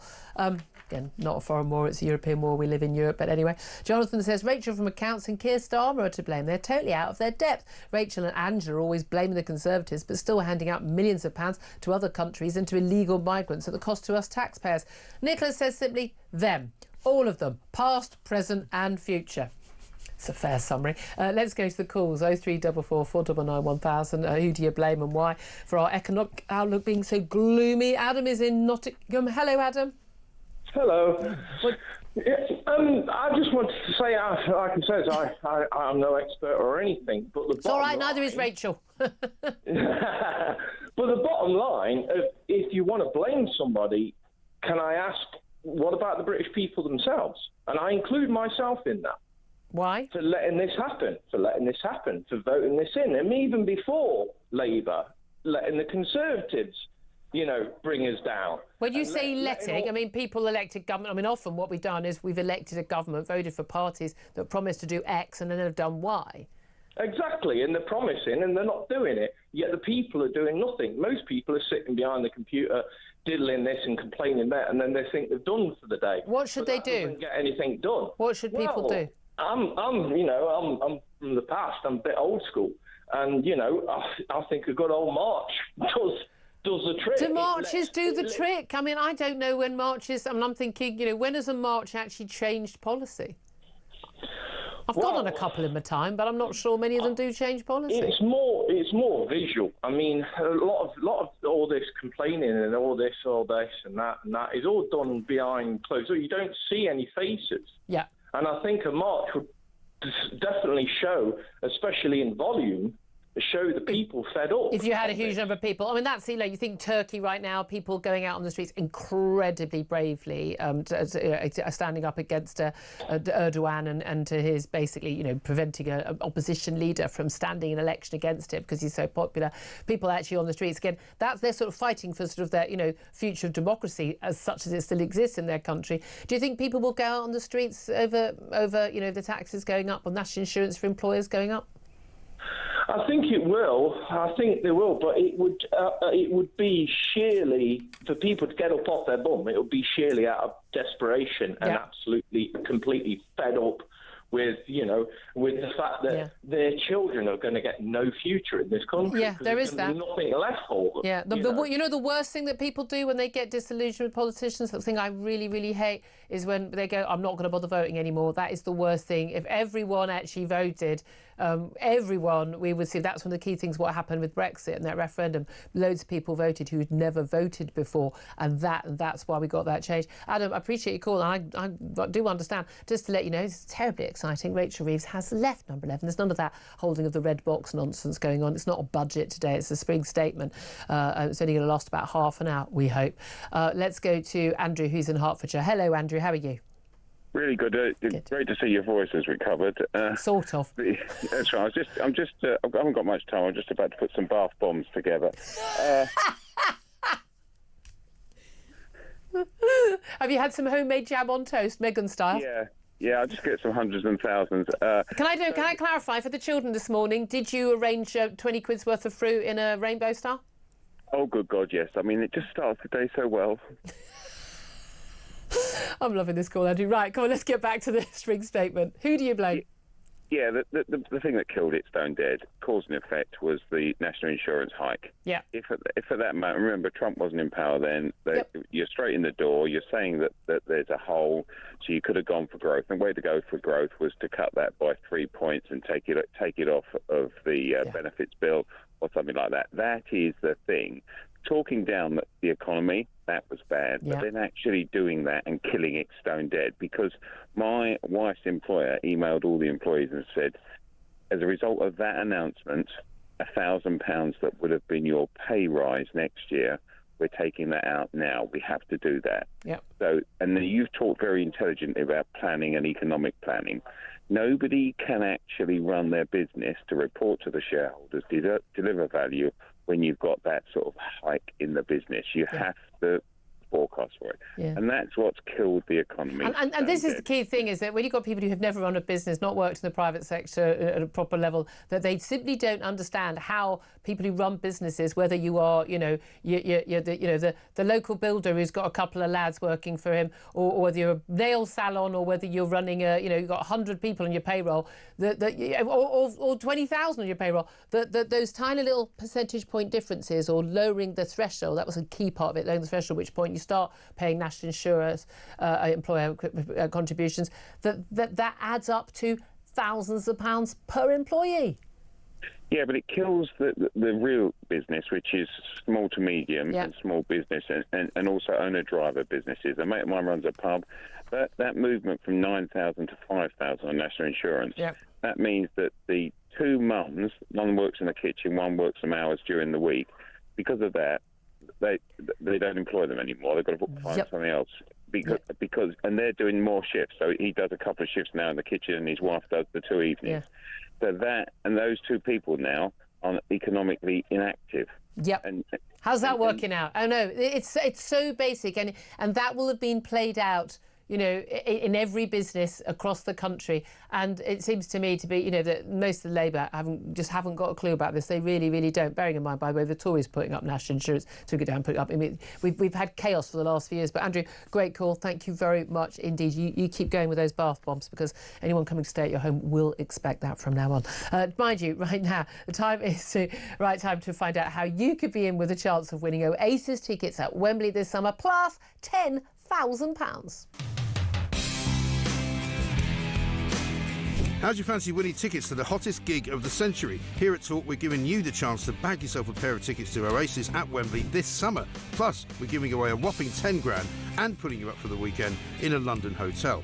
All you need to do is text the word prize to 83338 and you're in the draw. Alternatively, you can enter by post. Once again, all you need to do is text the word prize to 83338 or you can enter by post. Good luck. 18 plus UK excluding Northern Ireland. Enter by text for £2 plus one standard network charge by 11 p.m. on the 7th of April 2025. Or post your name and number to Oasis Competition, PO Box 3190. Colchester CO2 8GP to arrive by 5 p.m. on the 10th of April 2025. Full terms and conditions at talksport.com. This is a News Broadcasting Network promotion. Good luck to you with that competition. 11:32 is the time. We're going to take a quick break. Up next, going to talk to a former Labour Party spokesman. Also going to talk to Chris Snowdon of the Institute of Economic Affairs about that rather strange Motability scheme, which seems to account for about 1 in 6 new cars in this country, because apparently we're all disabled now. We'll talk about that. This is Talk, Home of Common Sense.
across the UK. On DAB+, on your smart speaker, on your smart TV, and on your side. This is Talk. Good morning, welcome back to show 11:34 is the time. I'm Julia Hartley-Brewer. Claire Pearsall is still with me. Just before we go to the next call, it is interesting talking about small businesses and how many people just feel that this is what Rachel Reeves has done is created these problems in the Spring Statement. Do you expect that anything in the Spring Statement is going to alleviate the problem for small businesses? No, because the decision about national insurance contributions and minimum wage has already been done. It's already been taken, and it's going to be in April it comes to fruition. So no, I don't think there is going to be any good news for small businesses. I think it's going to be quite a misery. It's going to be a misery half hour. It is. It is. Okay. Not great. Sorry. Well, let's find out what our next guest is expecting to hear in about an hour's time when Rachel Reeves, the Chancellor, is due to stand up to give her Spring Statement. Emergency budget, as many people are calling it. James Mathewson is a former Labour Party spokesman. Very good morning to you, James.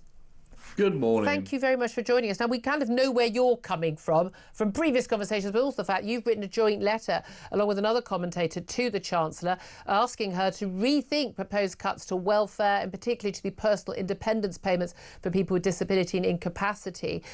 What is exactly you want her to do in her rethink? I think it's just about looking at the direction that the party's headed in general at the moment, Julia, and we see this across the country and people asking questions. And look, you've got Claire sat there, who I've done a lot of media with before, who's excellent, by the way, and you have your different political opinions, and people do have a wide range of views. And of course, those who are more conservative are never going to agree with Labour's economic direction on the country. They shouldn't. It's a different way of doing things. However, the Labour Party aren't even acting as you would expect the Labour Party to act at the moment. This is the concern of myself and other commentators. Look, we go out to bat for the Labour Party on a regular basis. I've come on here and been battered by you, black and blue, Julia, for some of the stuff the Labour Party's done that I will stand by, because they're things I believe in. But we cannot do that. We cannot defend the indefensible when they're cutting pip, when they're taking money away from the most vulnerable, when they are deconstructing the welfare state that they created, that the Labour Party was built to create. All right, I'm going to rip your soapbox away here. Defending the indefensible, hurting the most vulnerable. They're not planning to hurt the most vulnerable. They're talking about taking away some of these payments and making it harder to get these payments for people who don't really need it. Do you honestly believe that in the last few years, 1 million more people in this country are somehow so disabled and incapacitated that they are unable to work and need to be on full-time benefits? And way more, by the way, as a proportion of society than pretty much any other Western, as every other Western nation. Do you honestly believe that that has happened in this country? Well, yes or no? Yes or no? That's a yes or no. Well, no, what I do believe is that the welfare state in this country is very difficult to access already. Well, it can't be difficult to access because so many people are claiming benefits. Answer my question. Do you honestly believe that we've got 1 million more people who are incapacitated and disabled? That's the very fact that they're in receipt of papers that they've been found. Right, so by definition, if they're getting those benefits, then they must be in need of them. Through my experience of accessing those benefits, then yes, because I know how difficult it is to access those benefits. Look, it's not difficult. We've already established that it's not difficult to get them because so many more people are getting them now than they previously used to get them. But how many people have been turned down for them, Julia? Well, not very many by the sounds of it. What we don't want is anyone who genuinely needs those benefits to be turned down for them. And we don't want anyone who doesn't need them to get them. Surely we can agree on that.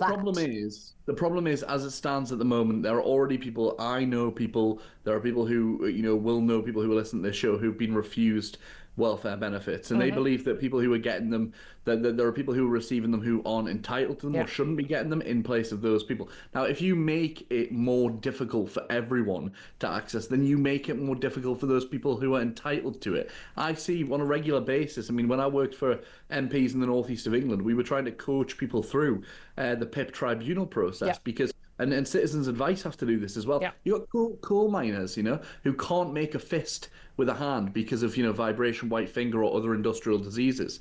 And they're dressing themselves up smartly when they go to their tribunal, because that's what they do. They take great pride in their appearance.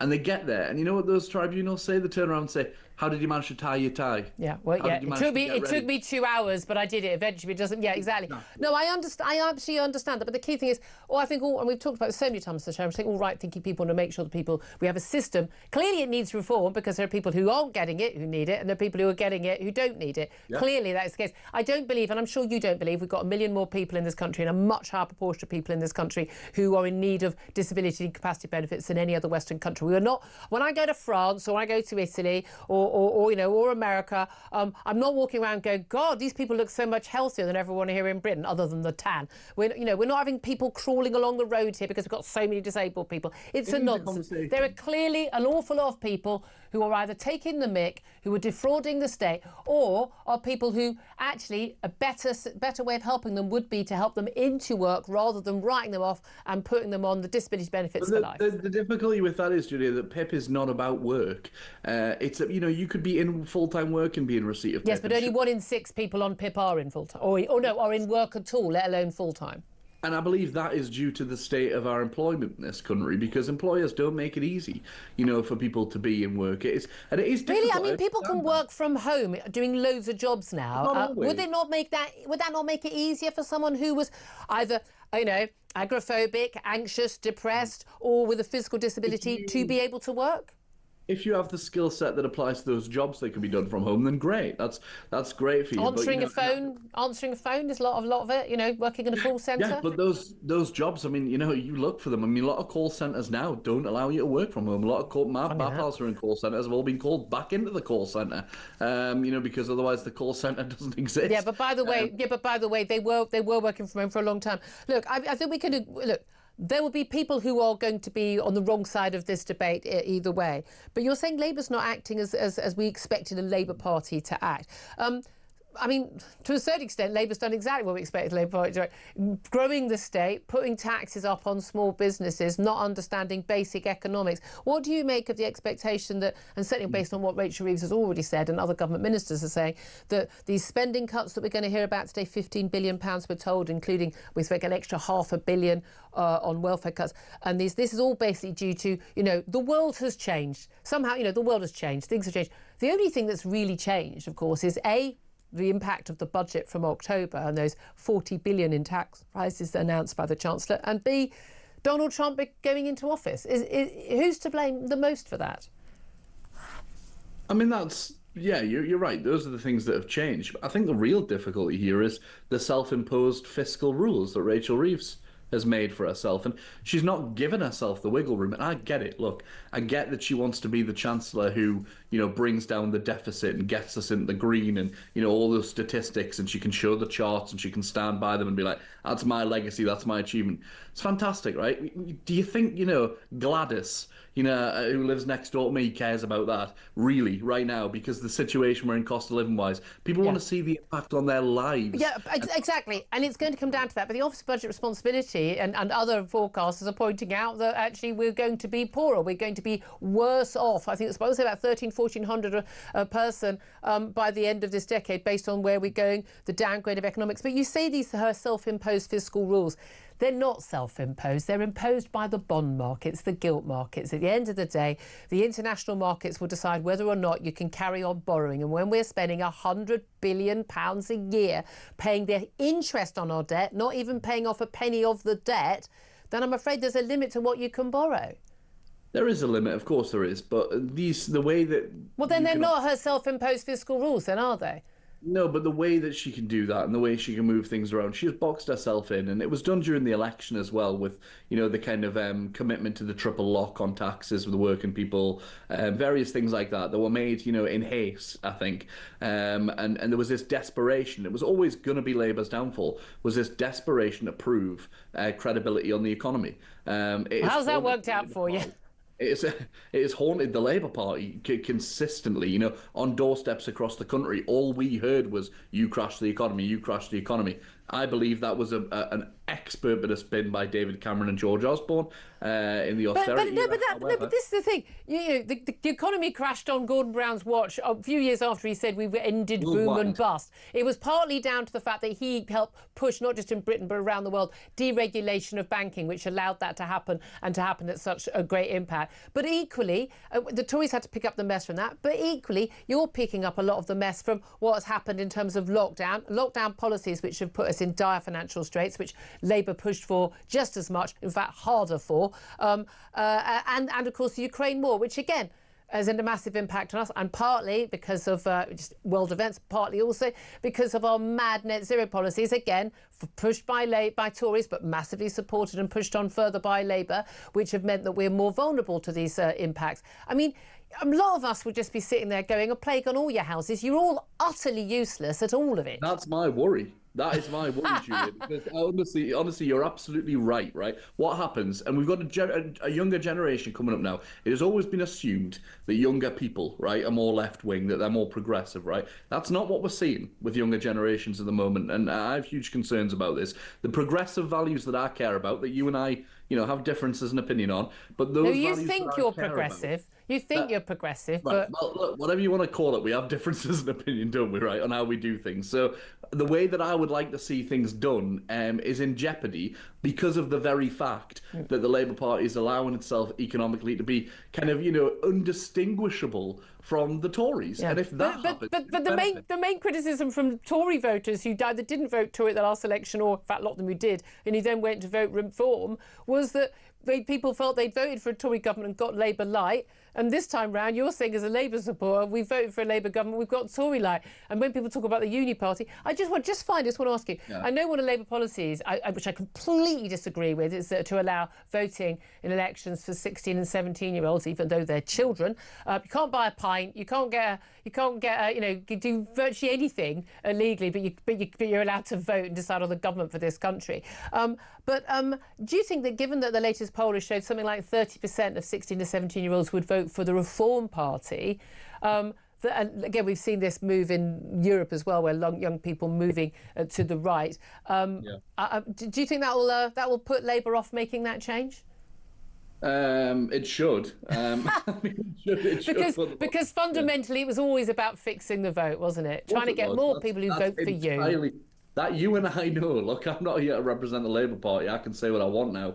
That is the whole point of the systems, the whole point of first past the post. If we were about being entirely democratic, okay, we would have a PR system. No. PR is no more democratic than first past the post. No, I believe it is. I believe it's more. You believe it is, but it's not factually more. It's a different kind of democratic vote. That's all it is. Different kind of representation. But yeah, our system benefits the two main parties. Of course, it does. As long as it does that, I will back the Labour Party as the best vehicle in town for progressive change. Okay. However, if it keeps going down this path, I don't know how long I can continue to do that. Very interesting. James Mathewson, very interesting conversation. Former Labour Party spokesman James Mathewson. Claire Fiscal. James and I have disagreed on so many different issues, but it's interesting to see where the red lines are when it comes to support of your party. Yeah. And for him, this seems to be it. These red lines are drawn in with benefits cuts. He sees that as pretty much the end of the road for his... When you and I would think that they barely touch the size of what's needed. Absolutely. So he can't defend those. He could defend farmers, which I always had a disagreement with. Yeah, isn't it interesting, isn't it? Anyway, at 11:47 is the time. We're going to take a quick break. Then we're going to be talking about particularly that Motability car scheme and why that needs to change. We'll talk about that with Chris Snowden from the Institute of Economic Affairs. This is Talk, Home of Common Sense.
across the UK. On DAB+, on your smart speaker, on your smart TV, and on your side. This is Talk. This is Talk, the Home of Common Sense, for me, Julia Hartley-Brewer. Interestingly, the conversation we just had with James Mathewson, who's a former Labour Party spokesman, ties in very closely with our next topic, because he's talking about how unhappy he is with the Chancellor. We're worried about, spending cuts not being big enough, and tax rises are basically ruining our economy. His concern, like many of on the Labour benches we keep seeing, is that, can't have any cuts to benefits because all of these most people are the most vulnerable in society. But are they all? Because one of the announcements we do expect is there to be a major look at the Motability scheme. This is the scheme which basically provides vehicles to people who are disabled, who are unable to perhaps live a normal life without a vehicle. But extraordinary number of those vehicles are now on the road. Something like 1 in 6 new cars sold in this country are under this scheme. It is costing billions.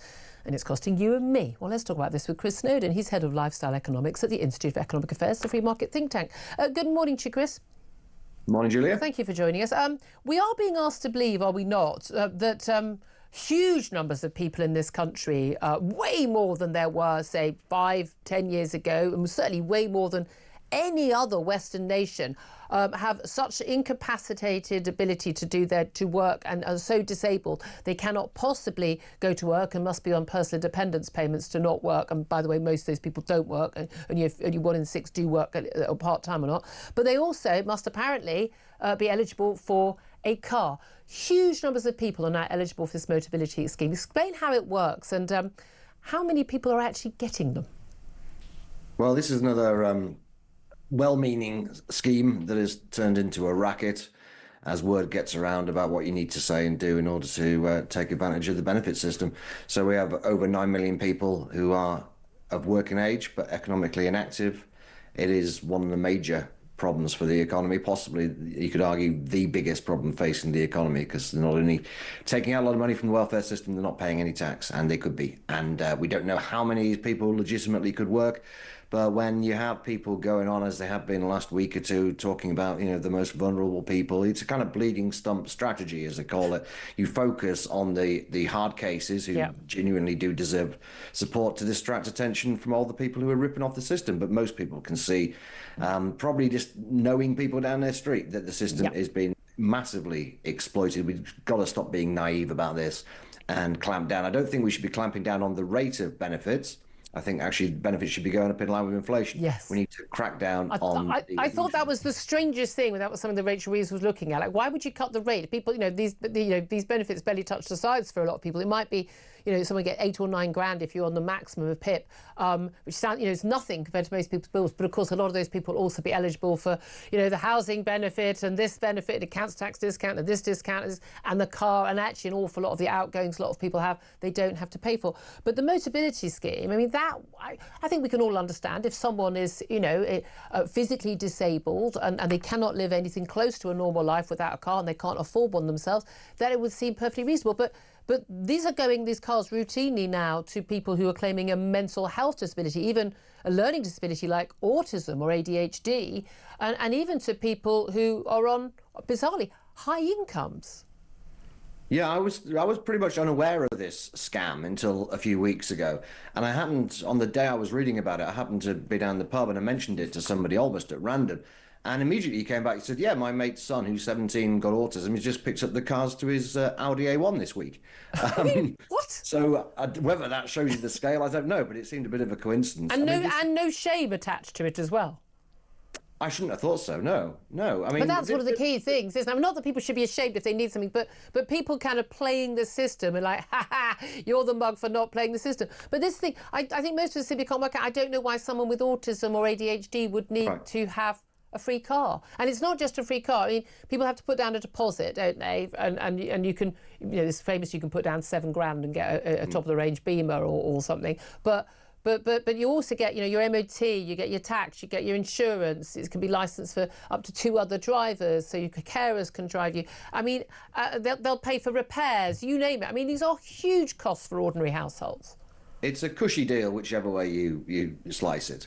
And I think middle-class do-gooders are a bit naive about how much the welfare system in general gets taken advantage of. People have been coming out saying, oh, the amount of fraud is like 0%. So, well, firstly, the amount of fraud is never 0% in any walk of life. And secondly, we're not really talking about fraud as such, not what the government defines as fraud. We're talking about people who could actually be working or don't need a free car, getting a free car and getting benefits. That's what people see.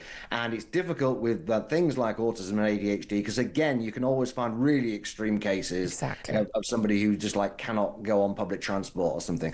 But by allowing people to do that, you then allow vastly more people who can go in with there's various symptoms that, let's face it, are quite easy to fake or for kind of well, they're unverifiable, aren't they? I feel anxious going on the bus. Then have a free car. A good day today, that kind of thing. Yeah. Yeah, well, that's the problem, isn't it? People know how the system works, and particularly since there are websites which are coaching people. We need to be a lot tougher on this, I'm afraid, and it will probably involve some of these hard cases getting caught up in it. Hopefully not. And you can be sure that the media will be focusing on the edge cases. Yeah. But got to do something about this, and it starts with not being so soft and gullible. Well, and it is gullibility, and I think, frankly, a lot of it is quite patronising, sort of the middle class, sort of progressive things. But we've got 815,000 people now use the Motability scheme. There are more than 700,000 vehicles on the road. Customer numbers have surged 30% in 5 years. 30% in 5 years. I mean, have people noticed disability going up 30% in the last 5 years? No, I mean, most of this is, again, mental health. It used to be backache, then it was stress, now it's anxiety, depression and ADHD. But even the company themselves, they have found that there are people, non-disabled relatives, regularly using the vehicles. They're going to have stricter rules, but they booted more than 5,000 users off the scheme themselves, showing, because they couldn't, sort of sometimes tracking and realising these people are, it's late night runs and things. These people are clearly not disabled. But this is the thing. I mean, there will be people who need it. We want to make sure those people who get their scheme, but it's now been totally and utterly, I mean, it's something that people no longer trust. And that breakdown of trust between taxpayers and people who are vulnerable is a dangerous thing. It's a dangerous thing because you get to a tipping point where people who are not ripping off the system start to feel like mugs. And you get otherwise law-abiding, reasonable people just start thinking, well, everybody else is doing it, I should too. Yeah. Absolutely. Just want to finally ask you, a new survey of 2,000 hybrid workers who work some at home, some are not at home. A third of them say they take fewer sick days than when working full-time in the office, apparently. So they have fewer stress-related symptoms like stomach pain or headaches.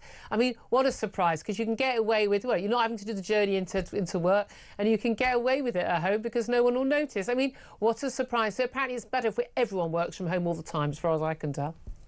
I tell you what I will say about this. I think it's quite an interesting finding. I'm not sure about all this stress stuff, but I was a bit ill for a few weeks ago, and I work from home most of the time. I'm obviously not in physical labour. No one will have him.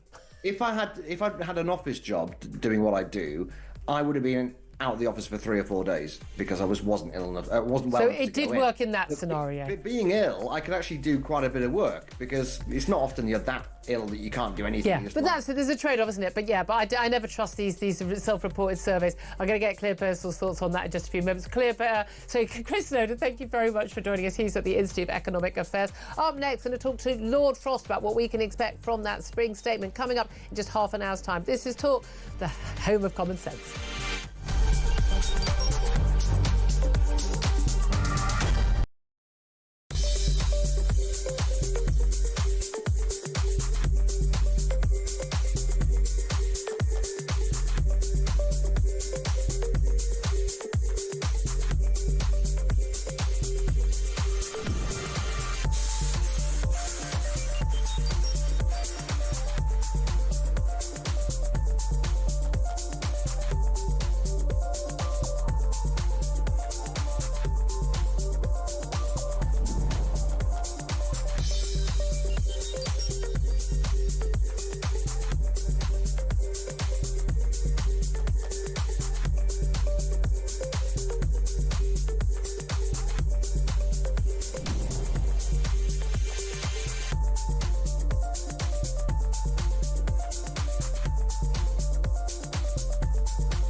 across the UK.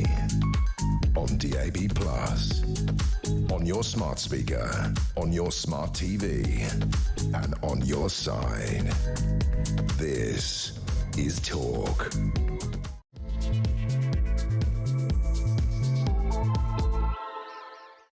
Very good afternoon to you. This is Talk, the home of common sense, with me, Julia Hartley-Brewer. Thank you so much for your company. You've missed a rip-roaring last 2 hours, but we've got a very exciting hour ahead of you. Whether you're listening on DAB+ radio or on your smart speaker, watching on YouTube or your connected device, it's great to have your company. What's coming up in the next hour? Right now, the Prime Minister is on his feet. The start of Prime Minister's questions, as usual. We like you too much. We don't take it live, but our political commentator, my Talk colleague, of course, Peter Cardwell, is watching it. He'll be coming into the studio after 12:30 to tell us what's been going on, and also keeping a watching brief on what is being said in the spring statement by the Chancellor, Rachel Reeves. She will be getting up at around, we think, 12:35 today. We're expecting her to blame world events, these strange world events that keep happening, as the main reason why Britain's economic outlook has worsened. The Office for Budget Responsibility has expected to halve the growth rate for this year and warn of rising inflation in the months ahead. I've been asking you today to get in touch about who you blame, because when they say world events, the only thing that's really changed is Donald Trump getting into office. Those tariffs and the fact that we're having to spend more on defence because the US are taking their security umbrella away from not just Ukraine but the whole of Europe. I want to hear from you. Who do you blame? Tell us why you blame them. Whether is it Rachel Reeves? Is it Donald Trump? Is it someone else? I'd love to hear from you. Give us a call, 0344 499 1000. Text the word TALK in your message to 87222. Get in touch with us on X at Talk TV. Calls are charged at the national rate. Text costs £1. Standard network rate. Message, of course, message on X, and of course the message on our YouTube page are both free. Also going to be talking about Ed Miliband's net zero drive. It risks killing off not just British industry, but now it's the humble fish and chip shop at stake. You've gone too far now, Ed. You've gone too far. Plus, the University of Essex has been fined £585,000 by the higher education regulator. Why? Well, for failing to uphold freedom of speech. It follows the case of Professor Kathleen Stock, who left the university in 2021 after being accused of transphobia for simply pointing out that, you know, men can't become women and women can't become men, because that's a bad thing, apparently, knowing facts. And we're going to actually, I would say, talk about all of what actually comes out in that spring statement a little bit later with Peter Cardwell. But I'm delighted to say, still joining me in the studio is Claire Pearsall, former Conservative government advisor. And we're also joined, a regular appearance now, which I'm delighted to say as well, Lord Frost. David Frost is a Conservative peer and former Cabinet Office Minister and former Chief Brexit negotiator. Very big welcome to you. Great to be here. I'm assuming, it, depending on one's political point of view, that the reason we've got this poor economic outlook, as someone actually pointed out on social media or suggested on social media, it's all down to Brexit. That's what they always say. I'm blessed. I likened him to one of those Japanese fighters in the jungle 45 years later finding out the war has ended. That's right. It's the only thing they can say. But if you look back at our economy over the last couple of decades, really, and indeed all the other European economies, growth has been falling, productivity has been falling. Labour have been moaning about that for the last 10 years. And what do they do? They come in and do a load of things that make it even worse. And that's what Rachel Reeves is now having to deal with today. Because this is a spring, it's not a budget. There's no sort of posing with the red box. It's a spring statement. It's supposed to be it's not going to be the full sort of hour. It's going to be probably about half an hour. So we're not going to get tax rises, because that's what you hear in a budget. Of course, we're only about a week and a half away from the next tax year. But we're going to be dealing with she's going to be dealing with, and the rest of us by extension, basically the problem she created with her budget in October, in particular, those £40 billion in tax rises. That's crucially, right. 25 billion of those hitting businesses. Literally a tax on jobs, lowering the threshold for national insurance payments to be made by employers, and raising the rate as well. £25 billion that cost, and we know that has had an instant effect even before it comes into place in April. It isn't even in place. She talks about events, but that's going to be the biggest event, and it hasn't even happened yet. So goodness knows what the rest of the year is going to be like. I mean, their problem is the Labour don't really understand honestly what generates growth. That's the real difficulty. I think that is the issue. That they've not got a business background. They don't really understand how a free market works. So they came in last October. They put up taxes. They borrowed. The effect is it slows growth, crushes the economy further, tax take falls, and there you are back in the same position.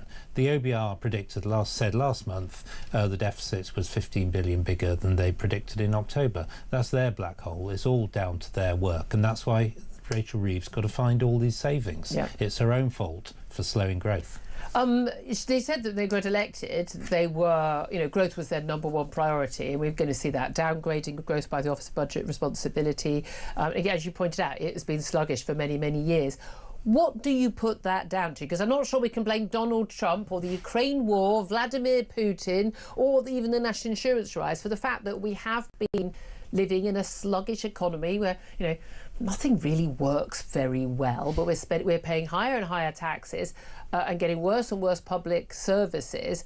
And yet, despite all these wonderful technological advances, with computers and the iPhone and AI and all these things, for some reason, we are less productive, particularly in the public sector. There's been zero productivity growth. Private sector, not as high as many other countries. We've seen pretty much blur growth for decades. What do you put that down to? Yeah, you're right. I mean, income per head is actually falling. It's kind of at the level of 2017, 2018 at the moment. So it's not surprising that people things feel weren't so bad in 2017. Well, it's true, but we like to have a bit of growth. It kind of smooths the way for a lot of things. I mean, there are a lot of things behind it. Over-regulation, difficulty of building houses, planning, net zero that's putting huge costs on things, gradual increase of the tax burden, gradual increase in public spending. All these things together just take some of the dynamism out of the economy. They start to fur up the arteries. Economic effort becomes less and less worthwhile, and everything starts to fall. This literally stops someone from starting a business or expanding their business. Yeah, it just becomes that much more difficult. You've got more and more things you have to do on your sort of checklist all the time. There are more and more rules. This great employment law bill that's coming in, no doubt quite soon. All of that just makes it more difficult. You make it harder to sack people. You actually make people less likely to employ people. That's we know right. that from France, where basically after the 49th employee, I mean, a huge number of French businesses only have 49 employees, because once you have the 50th, pretty much if you would like to move the canteen table a metre to the right, you have to have a 6-month consultation period with a trade union. Yeah, and that's how it's going to get here. This employment law bill is reversing all the trade union reforms that we brought in. You're going to get loads and loads of rights on day one. So who's going to employ somebody, whether taking any sort of risk? All this stuff is just going to make it more difficult. And, they talk about growth, they talk about wanting to get rid of quangos and deregulate, but they aren't actually doing any of those things. It's just words. I'm going to come back at you, though, with other than those employment rights laws, everything that you talked about has happened under a Tory watch. Well, you lot were in charge for 40... I mean, I know people, there's a poll, and More in Common have got a survey today, basically more and more people are very unhappy. More than half of voters think Labour is spending too much time blaming the Tories. And actually, 1 in 3 blame Labour for Britain's growth crisis. The actual thing, this started a long time ago. I don't think we can even blame this all on the economic crash in 2008. I think this goes back before then as well. So, did the Tories do anything to make it better? Well, we delivered Brexit and gave ourselves the opportunity. Let's not forget that. Because for you, I mean, if you and me, I think that is the starting point. Brexit wasn't a moment in time. It's the kind of gate you've got to go through to do a lot of things that you don't have the power to do. I don't understand. What about being in the EU? As much as I wanted to leave the EU for democratic reasons, what was about being in the EU was stopping us delivering growth?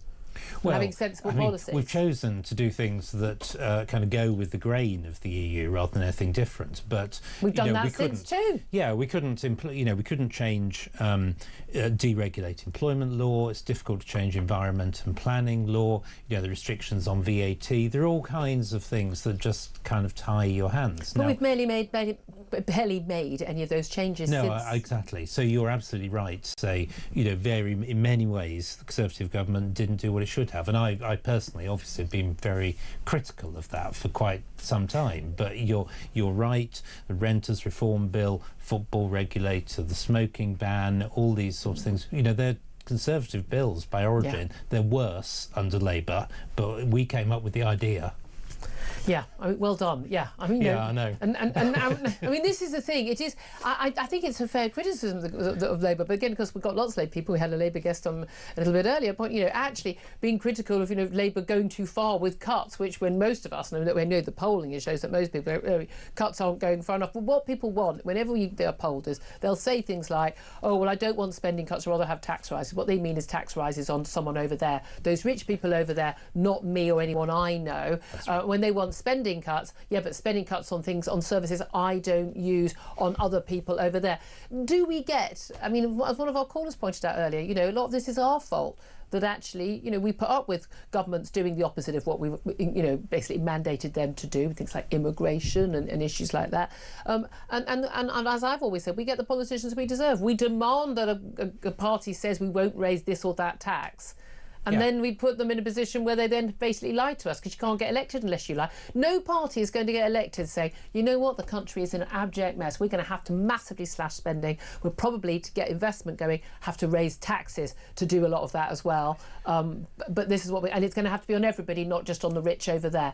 No one's going to get elected to say at some point, somebody's got to get elected saying that, or this country is doomed. We've got to turn this thing round. And, it was only under Tony Blair, the first Tony Blair term, the tax burden was pretty well 10 points, 7 or 8 points lower than it is now. Spending was nearly 10 points. But there was still, both Margaret Thatcher and Tony Blair, they reaped the benefit of the huge, North Sea oil boom. They did a bit, but the Blair government reaped the benefit of all the reforms that Thatcher and Major did. He didn't row back on any of them. And then we lost all the benefits. But this is not some sort of fantasy world where tax and spending is ridiculously low. We had it only 20 years ago, and the economy was doing a lot better. Yeah. And until we can get back to that point, the country's not going to succeed. If you were Rachel Reeves right now, and I don't know if you did ever work at HBOS in the complaints department, or did 5 or 10 years, easy mistake to make to know which one it is, at the Bank of England. I mean, which of us has not forgotten 5 years of where we worked? Come on. Yeah. It's just a blur. If you were the Chancellor and you were making these decisions right now, what would you announce today to get us back on track? Well, I think what needs to be said is that the country's on the wrong track. Some very difficult decisions are before us. You're all going to be able to take less from the government. We've got to get taxes down too. We've got to start deregulating. If I was her, I'd be saying drop the employment bill, drop the football regulator, drop all these things that are making life worse. But I think a lot of British people now sense something is going deeply wrong with the country. They can look around and they can see it doesn't look great. They can see things are on the wrong path. And I think there's room for a politician that says, you know what, you're right. Things are going the wrong path. It is going to be difficult to get out of it, but it's the only way to make the country better. We've seen in Argentina, have we not, that actually, he's getting sort of clapped in and out of restaurants because people, and he said, look, we're going to have to massively cut spending. There's going to be taxes going up, and people thought, people might say that, but when he actually went in to do it, he'll be unpopular. No, because he's getting the country back on track. That's right, and people can see it quickly. It's come in really quickly. He abolished rent controls, which everyone said would be a disaster. The result is there are many, many more houses and apartments to rent, so rents have actually fallen.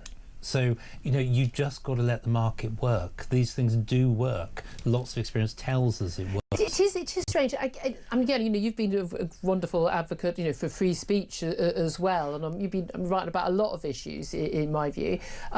But we agree with each other a lot. Because obviously he's right. That's where I'm coming from. No, but proven by the facts. And it really is interesting how often we're having to talk now about how we're having to fight once again for democratic values, for free speech values, for that, but also having to fight once again for free market, for capitalism, because so many. It was always the case, wasn't it? Okay, your average 14-year-old who gets excited about politics and we're like Wolfie Smith. Remember that TV series? That's ageing, I suppose, isn't it? But this idea, Citizen Smith, wasn't it? And it's this idea that smash the capitalists. And we see these demonstrations on campuses, and again, I think a lot of the anti-Israel thing is not only is anti-Semitic, but a lot of it's anti-capitalist, anti-America. There's this feeling that the markets are wrong, despite the blatant, obvious, provable fact that it is free market capitalism that has delivered the wealth that we do enjoy right now, that we are squandering.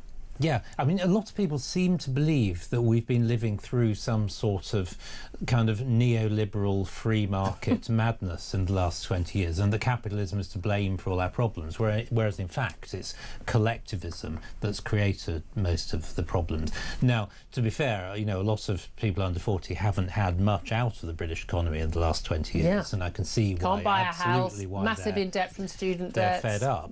Yeah, all of that. But you know, to repeat, the way out of this is not to do more of those things, but to do less of them. To, you know, get the market working in house building, build more houses. And again, we don't want the government to build more houses. You want people to be able to build more houses and to build houses that people can afford, not these sort of 400 grand houses that George Osborne used to think were affordable. We need to get maybe to him. We need to get the market working. The market knows best what people need, and you know, so governments often get these decisions wrong. And you know, so housing is in effect a sort of state operation in this country now because of the way the planning laws work, and so it's obvious that it will be done badly, and a lot of people won't get what they want. I mean, I've had to deal with planning. Literally like a basement well that already existed. We were just literally changing the shape of it, and it took months to get permission and 3 years to get it signed off.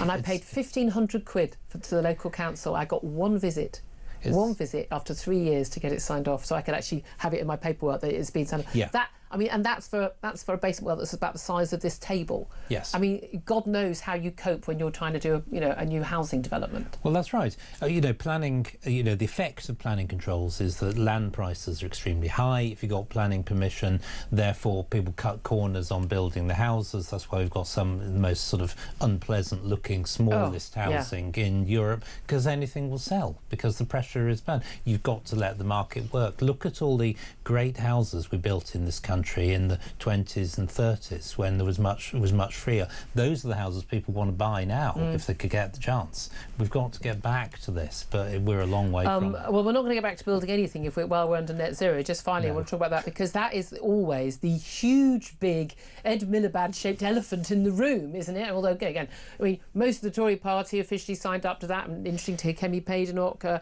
actually speaking about it. And we know that Robert Jenrick, we know a rival for the Tory leadership, he actually halfway through his campaign said, you know, he'd come round to the idea, patting it down to me. I found this unlikely that he changed his views on net zero. But we aren't going to get anything sorted in our economy while we're still signed up to net zero, are we? Not in this way. I mean, you know, energy prices are the highest in Europe, electricity prices are the highest in the West.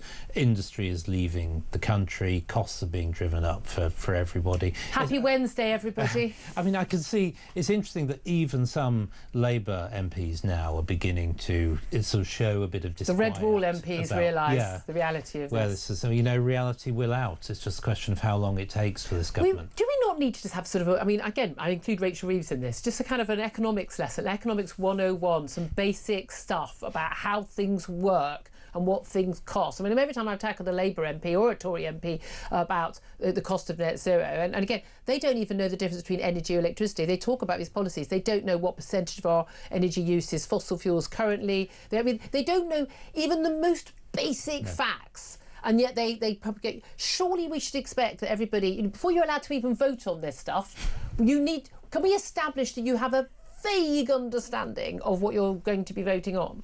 Yeah, I mean, the propaganda campaign on net zero has been huge, and as you say, it's taken in all parties and most state institutions Not Reform UK. For quite a long time. No, that is very true and good. But it is really hard to get hard information, and you'll find people just sort of mouthing the view that, you know, wind farms cut costs and are better when it's obviously untrue. And when you Google these things, actually, it's amazing. It's just propaganda that comes up on the first 5 pages of Google. That's right. That's right. Absolutely fascinating. Well, you've always been very sane on an awful lot of these things. I'm feeling a bit depressed. I don't know about you, Claire Pearce, listening to all of that. We do have a listening problem. You worked in the last government, as a special advisor. What do you make of it? I mean, That's all we needed. I don't think we've got time to run through it all, but I do think it's interesting. I do think the Labour government do know what the free market is. They just don't like it. Free market worked really well for Keir Starmer, his pay negotiations and his pension. He likes to turn it on and turn it off when he feels like it. Do you think all the politicians at the top level, they do, and all parties, they do actually get it? It's just a question of whether or not they're willing to. I think they do get it. I think that they have pressures from their own members. They have pressures from trade unions if you're the Labour Party, or rich donors if you're the Conservative Party. There are many pressures pushing in on leadership. Lord Frost? Yeah, I think on the left, the Labour Party, Lib Dems, there's this pervasive belief that they know better. I think you're right. They kind of understand in some abstract way how the market works, but they think they know better how to get good outcomes, and they love telling people what to do. And they believe they can spend money better than people can spend it themselves, which is things. always the crucial thing. Very big thanks to Claire Pillsbury staying with me. Lord Frost, thank you very much. The Conservative peer, former Cabinet Office Minister and our former Chief Brexit negotiator. Always great to have you in the studio. Love to hear your thoughts and what you had to say. Get in touch, 0344 499 1000. 12:22 is the time. Up next, going to talk about free speech and why a university has been fined for, basically infringing free speech by just basically labelling someone transphobic for pointing out, basic biological facts. And we're going to get to what is going to be announced by the Chancellor, Rachel Reeves, in the spring statement. That's due in about 15 minutes' time. This is Talk, the home of common sense.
If you look at the way that the Prime Minister has been convening European allies and Canada, Australia, New Zealand in support of our friends in Ukraine, this shows the UK leading the way. That's what our American friends want to see. They want to see Europe taking a greater share of its security. That's what Britain wants to see as well. That means all European countries spending more on defence and making sure that when they do, that defence spending is more lethal by us all working together.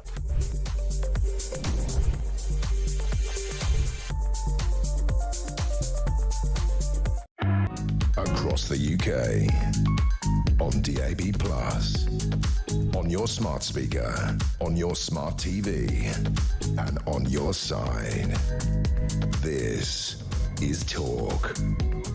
This is Talk, the home of common sense with me, Julia Hartley-Brewer. 12:26 is the time. Do get in touch. Want to hear more calls from you. 0344 499 1000 about who do you blame for the mess we're in when it comes to our downgraded growth outlook? I mean, what does this mean? It means we're all going to get poorer. Things are going to get worse before they if ever, get better. Who do you blame? Is it the world? Is it Donald Trump? Is it what was actually announced by Rachel Reeves in her last budget? Love to hear your thoughts. 0344 499 1000.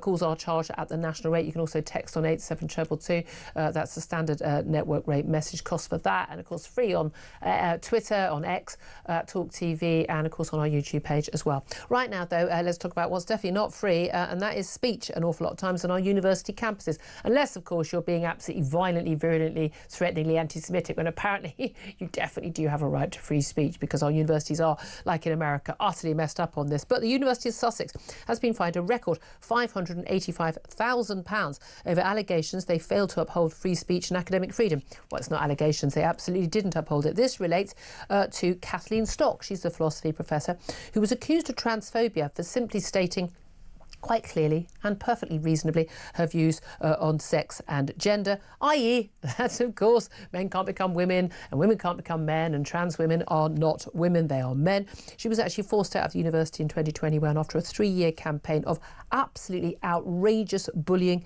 and character assassination. Well, let's talk about this with Amy Gallagher. She's a former NHS nurse, worked at the Tavistock. She's also a commentator at the New Culture Forum. Very, very good afternoon to you, Amy. Good afternoon, Julie. I'm really glad that after all these years, the Office for Students, the OFS, has actually conducted this full inquiry. I don't understand why it's taken 4 years for them to do. I'm not even entirely sure that £585,000 is enough of a fine for the outrageous treatment of Kathleen Stock. Yeah, I mean, this new ruling sends a strong message to UK universities that if you bow to the trans activist mob, there will be consequences. I think a lot of universities have been acting with the assumption that if they're cowards about this issue, they will face no ramifications. But this shows that actually, if you're a coward on these issues, you have to pay, actually. And it also highlights the issue of policy, because this shows how the way in which the policy was written, that their transgender and non-binary policy effectively made it impossible for people to express their gender critical views. Well, no, express biological fact. But let's call it what it is. Yeah, biological fact, or just to be critical of gender ideology. Because the way in which these policies are written, and it's not just a case of UK universities, it's in the NHS and all across other institutions. Police everywhere, Yeah, is that they will say things like, we understand that there are people whose biological sex does not match with their gender identity. We understand that there are people who are transgender, non-binary or gender fluid. But if you believe in biological reality or you're critical of gender ideology, you don't accept that. And actually, there's no shared understanding of what those terms mean. And these policies are written as though they are accepted as fact, which means that if you have these views, you're essentially disagreeing with policy. And that's what a lot of professors and people in the NHS are put in this position, whereas if you express these views, you're disagreeing with the policy. So it's really important in highlighting that, actually. Yeah, but again, we know from the Forstater case, the Employment Tribunal, and then, of course, it went all the way to the higher levels of the courts. It is, I find it bizarre, it's protected philosophical belief that people have biological sex and it is immutable and unchangeable and real. It's not a belief, it is a fact. I mean, that's my thing. I'm perfectly happy to accept there are people who believe they're born in the wrong body, or believe that they are non-binary, or believe they're gender fluid, but they're not. And they can believe whatever they want, and they can dye their hair blue and have as many nose rings as they want. I don't care. I don't care what you wear. I don't care. But don't involve me in your fantasy. I'm just not interested. I'm quite happy to be just as polite and respectful to you as I would to anybody else. But me being respectful doesn't involve me having to pretend to believe something I know not to be true. That is a step too far.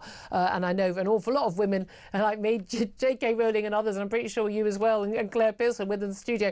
Fine, if you want to put me in prison for refusing to play along with that, fair enough. But I will not pretend to believe that. But what's so fascinating, the response from the university's Vice-Chancellor, Sasha Rosenil, condemned the findings, confirmed they're going to mount a legal challenge, saying the findings mean that it is now virtually impossible for universities to prevent abuse, harassment or bullying on our campuses. By the way, the same claims they've made about, we can't prevent anti-Semitism if you don't allow us to do this.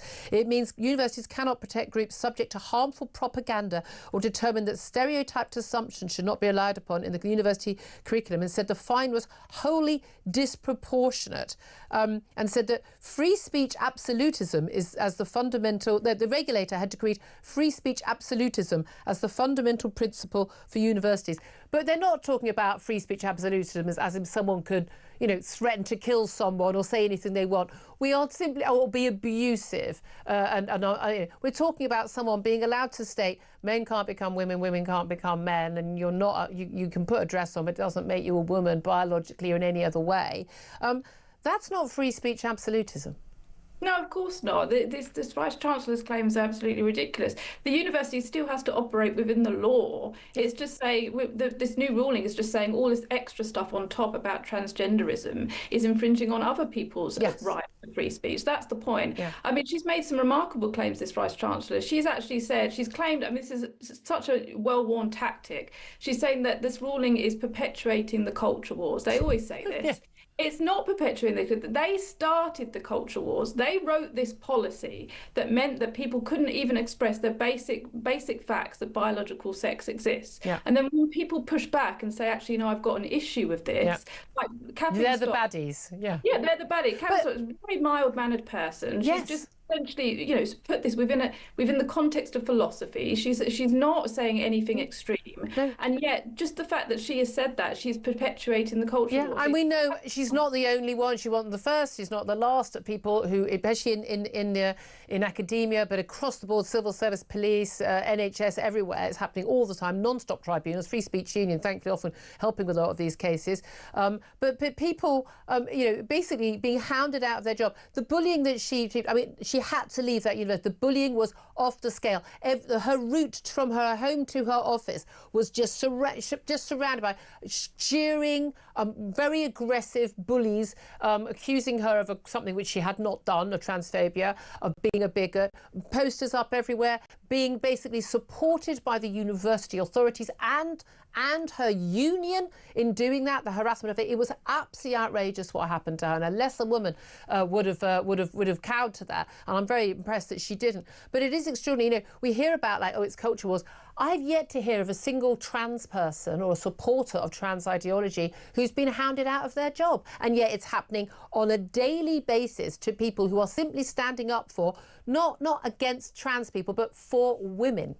Yeah, it's remarkable. I mean, the Vice-Chancellor has come out today and said that that in removing their transgender policy, it will mean that minorities will face abuse. And yet there's no reference. I mean, it's so ironic that there's no reference to the abuse that Dr. Kathleen Stock experienced. Yeah. She's a lesbian professor, so her sexual orientation puts her within a minority. And the abuse she experienced was, I mean, there were people wearing balaclavas, people were setting flares, they were writing stock out, they were putting up posters. It became untenable for her to even be able to go into the university grounds. Yeah. And yet there's no reference to that within this claim that they care about abuse. What a surprise. What a surprise. Amy Gallagher, thank you so much. You've always been a fine voice in this, former nurse commentator at the New Culture Forum. Quick word from Claire Pearsall on this.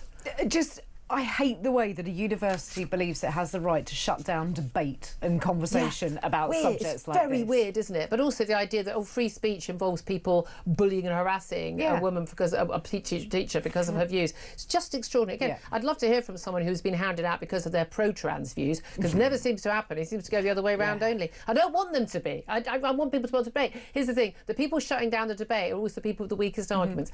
Just to let you know that Rachel Reeves is now on her feet with her spending statement. We are going to get the latest on what she has to say from Peter Carbot in just a couple of moments. First up, though, it is time to find out how you could be in with a chance of winning Oasis tickets at Wembley, plus £10,000 this summer.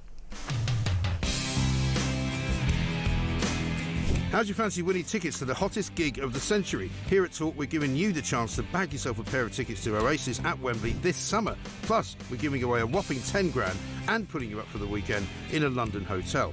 All you need to do is text the word prize to 83338 and you're in the draw. Alternatively, you can enter by post. Once again, all you need to do is text the word prize to 83338 or you can enter by post. Good luck. 18 plus UK excluding Northern Ireland. Enter by text for £2 plus one standard network charge by 11 p.m. on the 7th of April 2025. Or post your name and number to Oasis Competition, PO Box 3190. Colchester CO2 8GP to arrive by 5 p.m. on the 10th of April 2025. Full terms and conditions at talksport.com. This is a News Broadcasting Network promotion. Very good luck with that. We're going to take a quick break. We'll be back with Peter Cobble and Claire Pearsall to find out what Rachel Reeves has had to say in her spring statement. This is Talk.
across the UK. On DAB+, on your smart speaker, on your smart TV, and on your side. This is Talk. This is indeed Talk, the home of common sense for me, Julia Hartley-Brewer. 12:38 is the time. Claire Pearsall still with us, former Conservative Government Advisor. Delighted to be joined now by Peter Caldwell, Talk presenter, of course, long-time political commentator as well. You can leave your earpiece in and you can listen to Rachel Reeves. OK, well, who do you want to listen to? Do you want to listen to Rachel Reeves or me? What a choice. Well, I mean, you put me on the spot. Let's put that out for it's hard to think, who would I rather listen to? I think it's probably you. Least listen to, isn't it? Rachel Reeves is on her feet post-PMQs. These sort of days, when it's a budget or a spring statement, no one really pays attention to PMQs, do they? They pay attention to what the Chancellor is saying. She said so far, the world is changing before our eyes. This moment demands an active government. What does she mean by that? Well, she's certainly mentioned global instability a number of times already. Ukraine, for example, she had a big section slagging off Kwasi Kwarteng and Liz Truss's mini budget, unsurprisingly. Which is weird, given that the cost of borrowing for the government right now and our £100 billion interest payments on our debt is higher than it was when Liz Truss had her budget. Yes, indeed. But certainly what she wants to do today is set out some form of stability. She's talked in the early stages of, I mean, she's just been on her feet for probably less than 5 minutes now, actually. She's talked about how... Too long! She talked about how she wants to make sure there is there are the economic conditions. She says that in the last 9 months, the political stability that hasn't been there for a while, the economic stability, she says, is there to allow the Bank of England, for example, to cut interest rates. And she's talking about the good bits, and she's sort of trying to warm people up. But very shortly, we're going to get to the pain. And this is the key thing. We're going to see all the documents a bit later this afternoon, but the Office for Budget Responsibility. Now, this is the thing. The welfare cuts last week didn't go far enough, according to them. They're not going to make the savings. We're not quite sure what the figure is yet on that, but they're not going to quite make the savings they claim they're going to make. In my view, they didn't touch the size of what we needed anyway. But also just the growth outlook being downgraded. And that has massive impacts for government spending. It certainly does, and it's all about how much money she has. And what Labour did at the election was they bet the farm on 2.5% growth. They're not going to get that. We heard it was 2%. We think it's probably going to be 1% from the Office of Budgetary Responsibility today. And those cuts to welfare that you mentioned. They were meant to be $5 billion, but we think about $1.5 billion of that has probably been eaten up by all these extra factors. So we'll see what happens. But again, that 2.5% growth, I mean, again, it's not fabulous growth anyway, if it's kind of where we've roughly been in recent decades. But there was no, I mean, no one seriously thought that's what we would see. And it comes back to the fundamental principles that you can only get money from 4 different places. You can get it from that growth, you can get it from borrowing, you can get it from taking it from other pots, or you can get it from taxation. We're hearing there's no taxation today. The fiscal rules that Rachel Reeves has says that she can't borrow money to fund day-to-day spending. Well, that's going to be really, really difficult. And if she actually breaks any of those rules, I don't think it's going to happen today, but it may happen later in the year. Well, where does that put her credibility as Chancellor? Well, you put your headphone back in, you find out more what you say. Claire Pearsall, I mean, again, Rachel Reeves has said that the Labour was elected to bring change. And that's the thing, they kept saying change. And we all kept going, what change? What exactly changed? And the interesting thing is the amount of people who were really furious that they didn't actually, Labour voters, like they said, they're complaining, oh, we've got a Conservative light, we've had all these benefit cuts and spending cuts and things coming ahead. We're not getting what we want. Of course, people complained they had Labour light for the last 14 years. But a lot of these things that they were saying, we're going to do this, we're going to do that, we're going to give these pay rises for public sector workers, we're going to spend it on this, spend it on that. I mean, the reality was the numbers never added up. No, they didn't, and that was the really poor aspect of this, is they weren't really held to account. The Labour Party especially. Everybody pointed out that Tories and Labour and Lib Dems, none of their numbers added up. But when you had people out on the media around, Labour were not pressed enough ahead of the election as to how their figures were going to add up. Everyone just went, oh, OK, you're not the Conservative Party. And that was about it. And that was about as much as we've got. So after the election, of course, everybody said, now we just have to put up with what the Labour Party have got. And this is where we're at.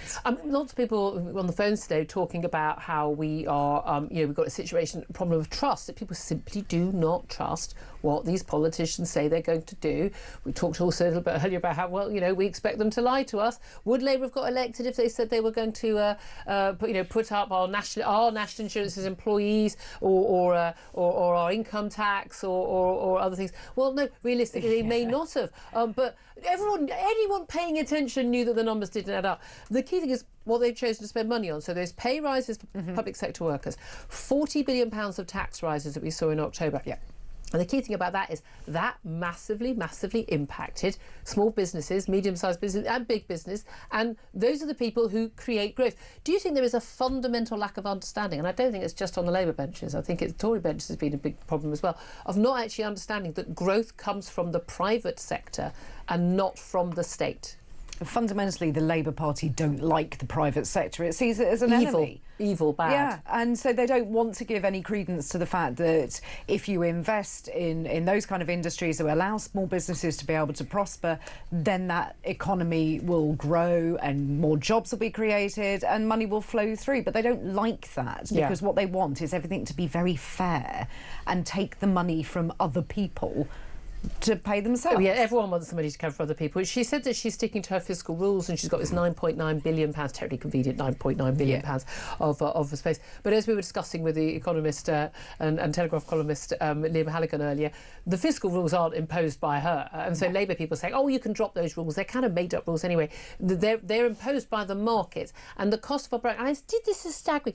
We spend £100 billion every year right now servicing our debt. That's paying the interest on the debt, not paying the debt off. The debt we've got, of course, we had from the economic crisis, the debt we had from 2008, the debt we've got from lockdown, from living with outside our means for all these decades. But we've got this just huge sum of money that's being paid. And as Liam Halligan pointed out, this is the equivalent to us taking out an interest-only mortgage to cover the debts, cover the interest payments on the interest-only mortgage we've already got on the house. We're just double mortgaging. But at the end of the day, we're paying more for that debt. It costs us more to service that debt than it did under Liz Truss's, post-Liz Truss's budget. Liz Truss was ousted. She only lasted 49 days in office because of that budget. How come Rachel Reeves is still in a job? Well, currently in a job, and I think that we have to look at what her long-term ambitions are going to be, and I don't think that she is going to be in position for that long. I really don't. You think she will be ousted? Yeah, she's going to be used as the handy scapegoat for all of the country's ills when it comes to the Treasury, and at some point Sir Keir Starmer will say, do you know what, we need to move on, we need a different approach, we need to change, and she'll be out. The claim that, of course, it's all, the global economy, that's the issue. She said today the global economy has become more uncertain. She's met her stability and investment rules 2 years early.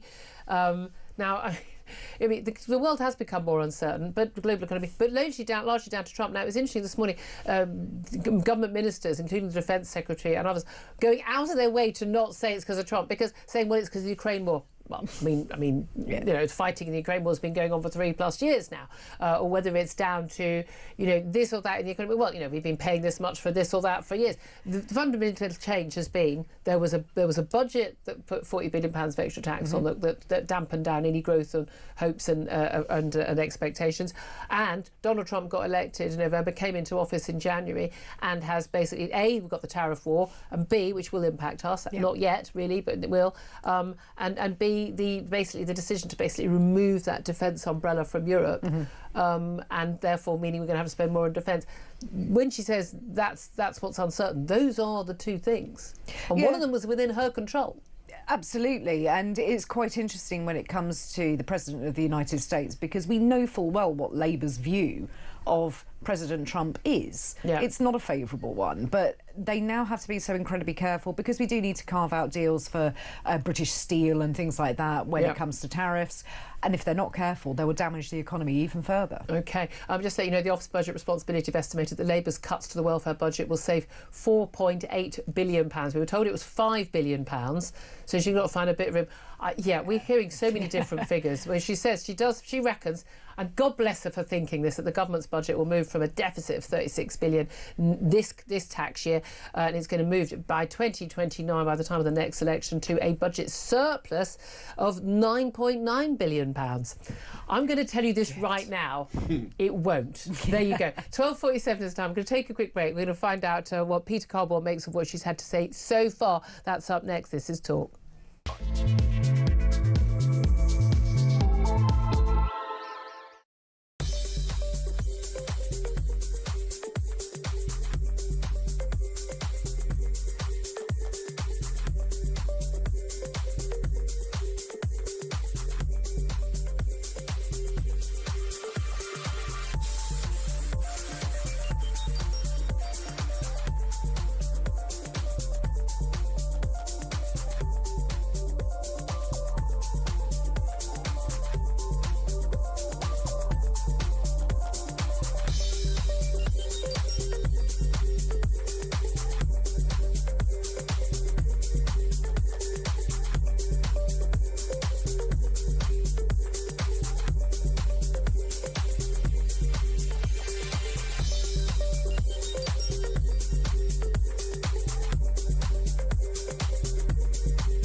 because they're in a hurry, because they don't want to spend too much money, they are forcing their own backbenchers to vote in favour of slavery. I tell you, I ran into good Labour MPs last night who were absolutely distraught with being asked to vote for this. Over 90 didn't turn up, by the way, to vote for this. Wow. That shows you that they've had enough. And I really think that is the biggest lesson of all. The Labour government is in a mess over this, and they need now to stop and say, right, OK, we're not going to do any more until we have sorted this out.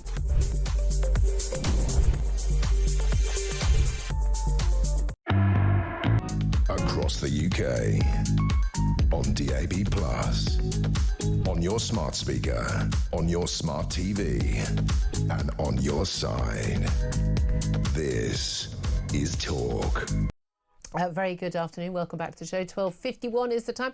Keeping a close brief on Rachel Reeves and her spring statement, not bringing it to you live because we like you too much, usual rules. Claire Pearsall still with me, and Peter Cardwell, talk presenter and political commentator as well. You've been watching and listening to what she's had to say, Rachel Reeves.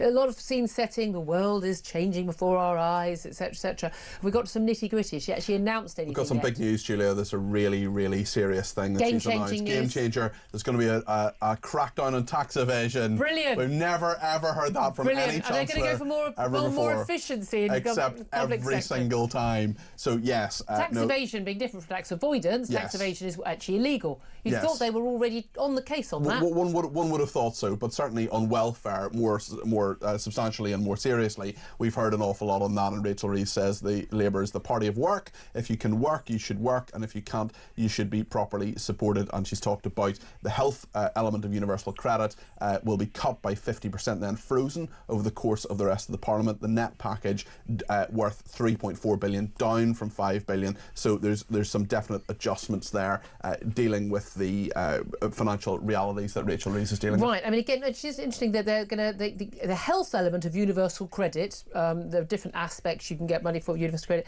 That's going to be cut by 50% and then frozen. But I think most people don't want benefits cut.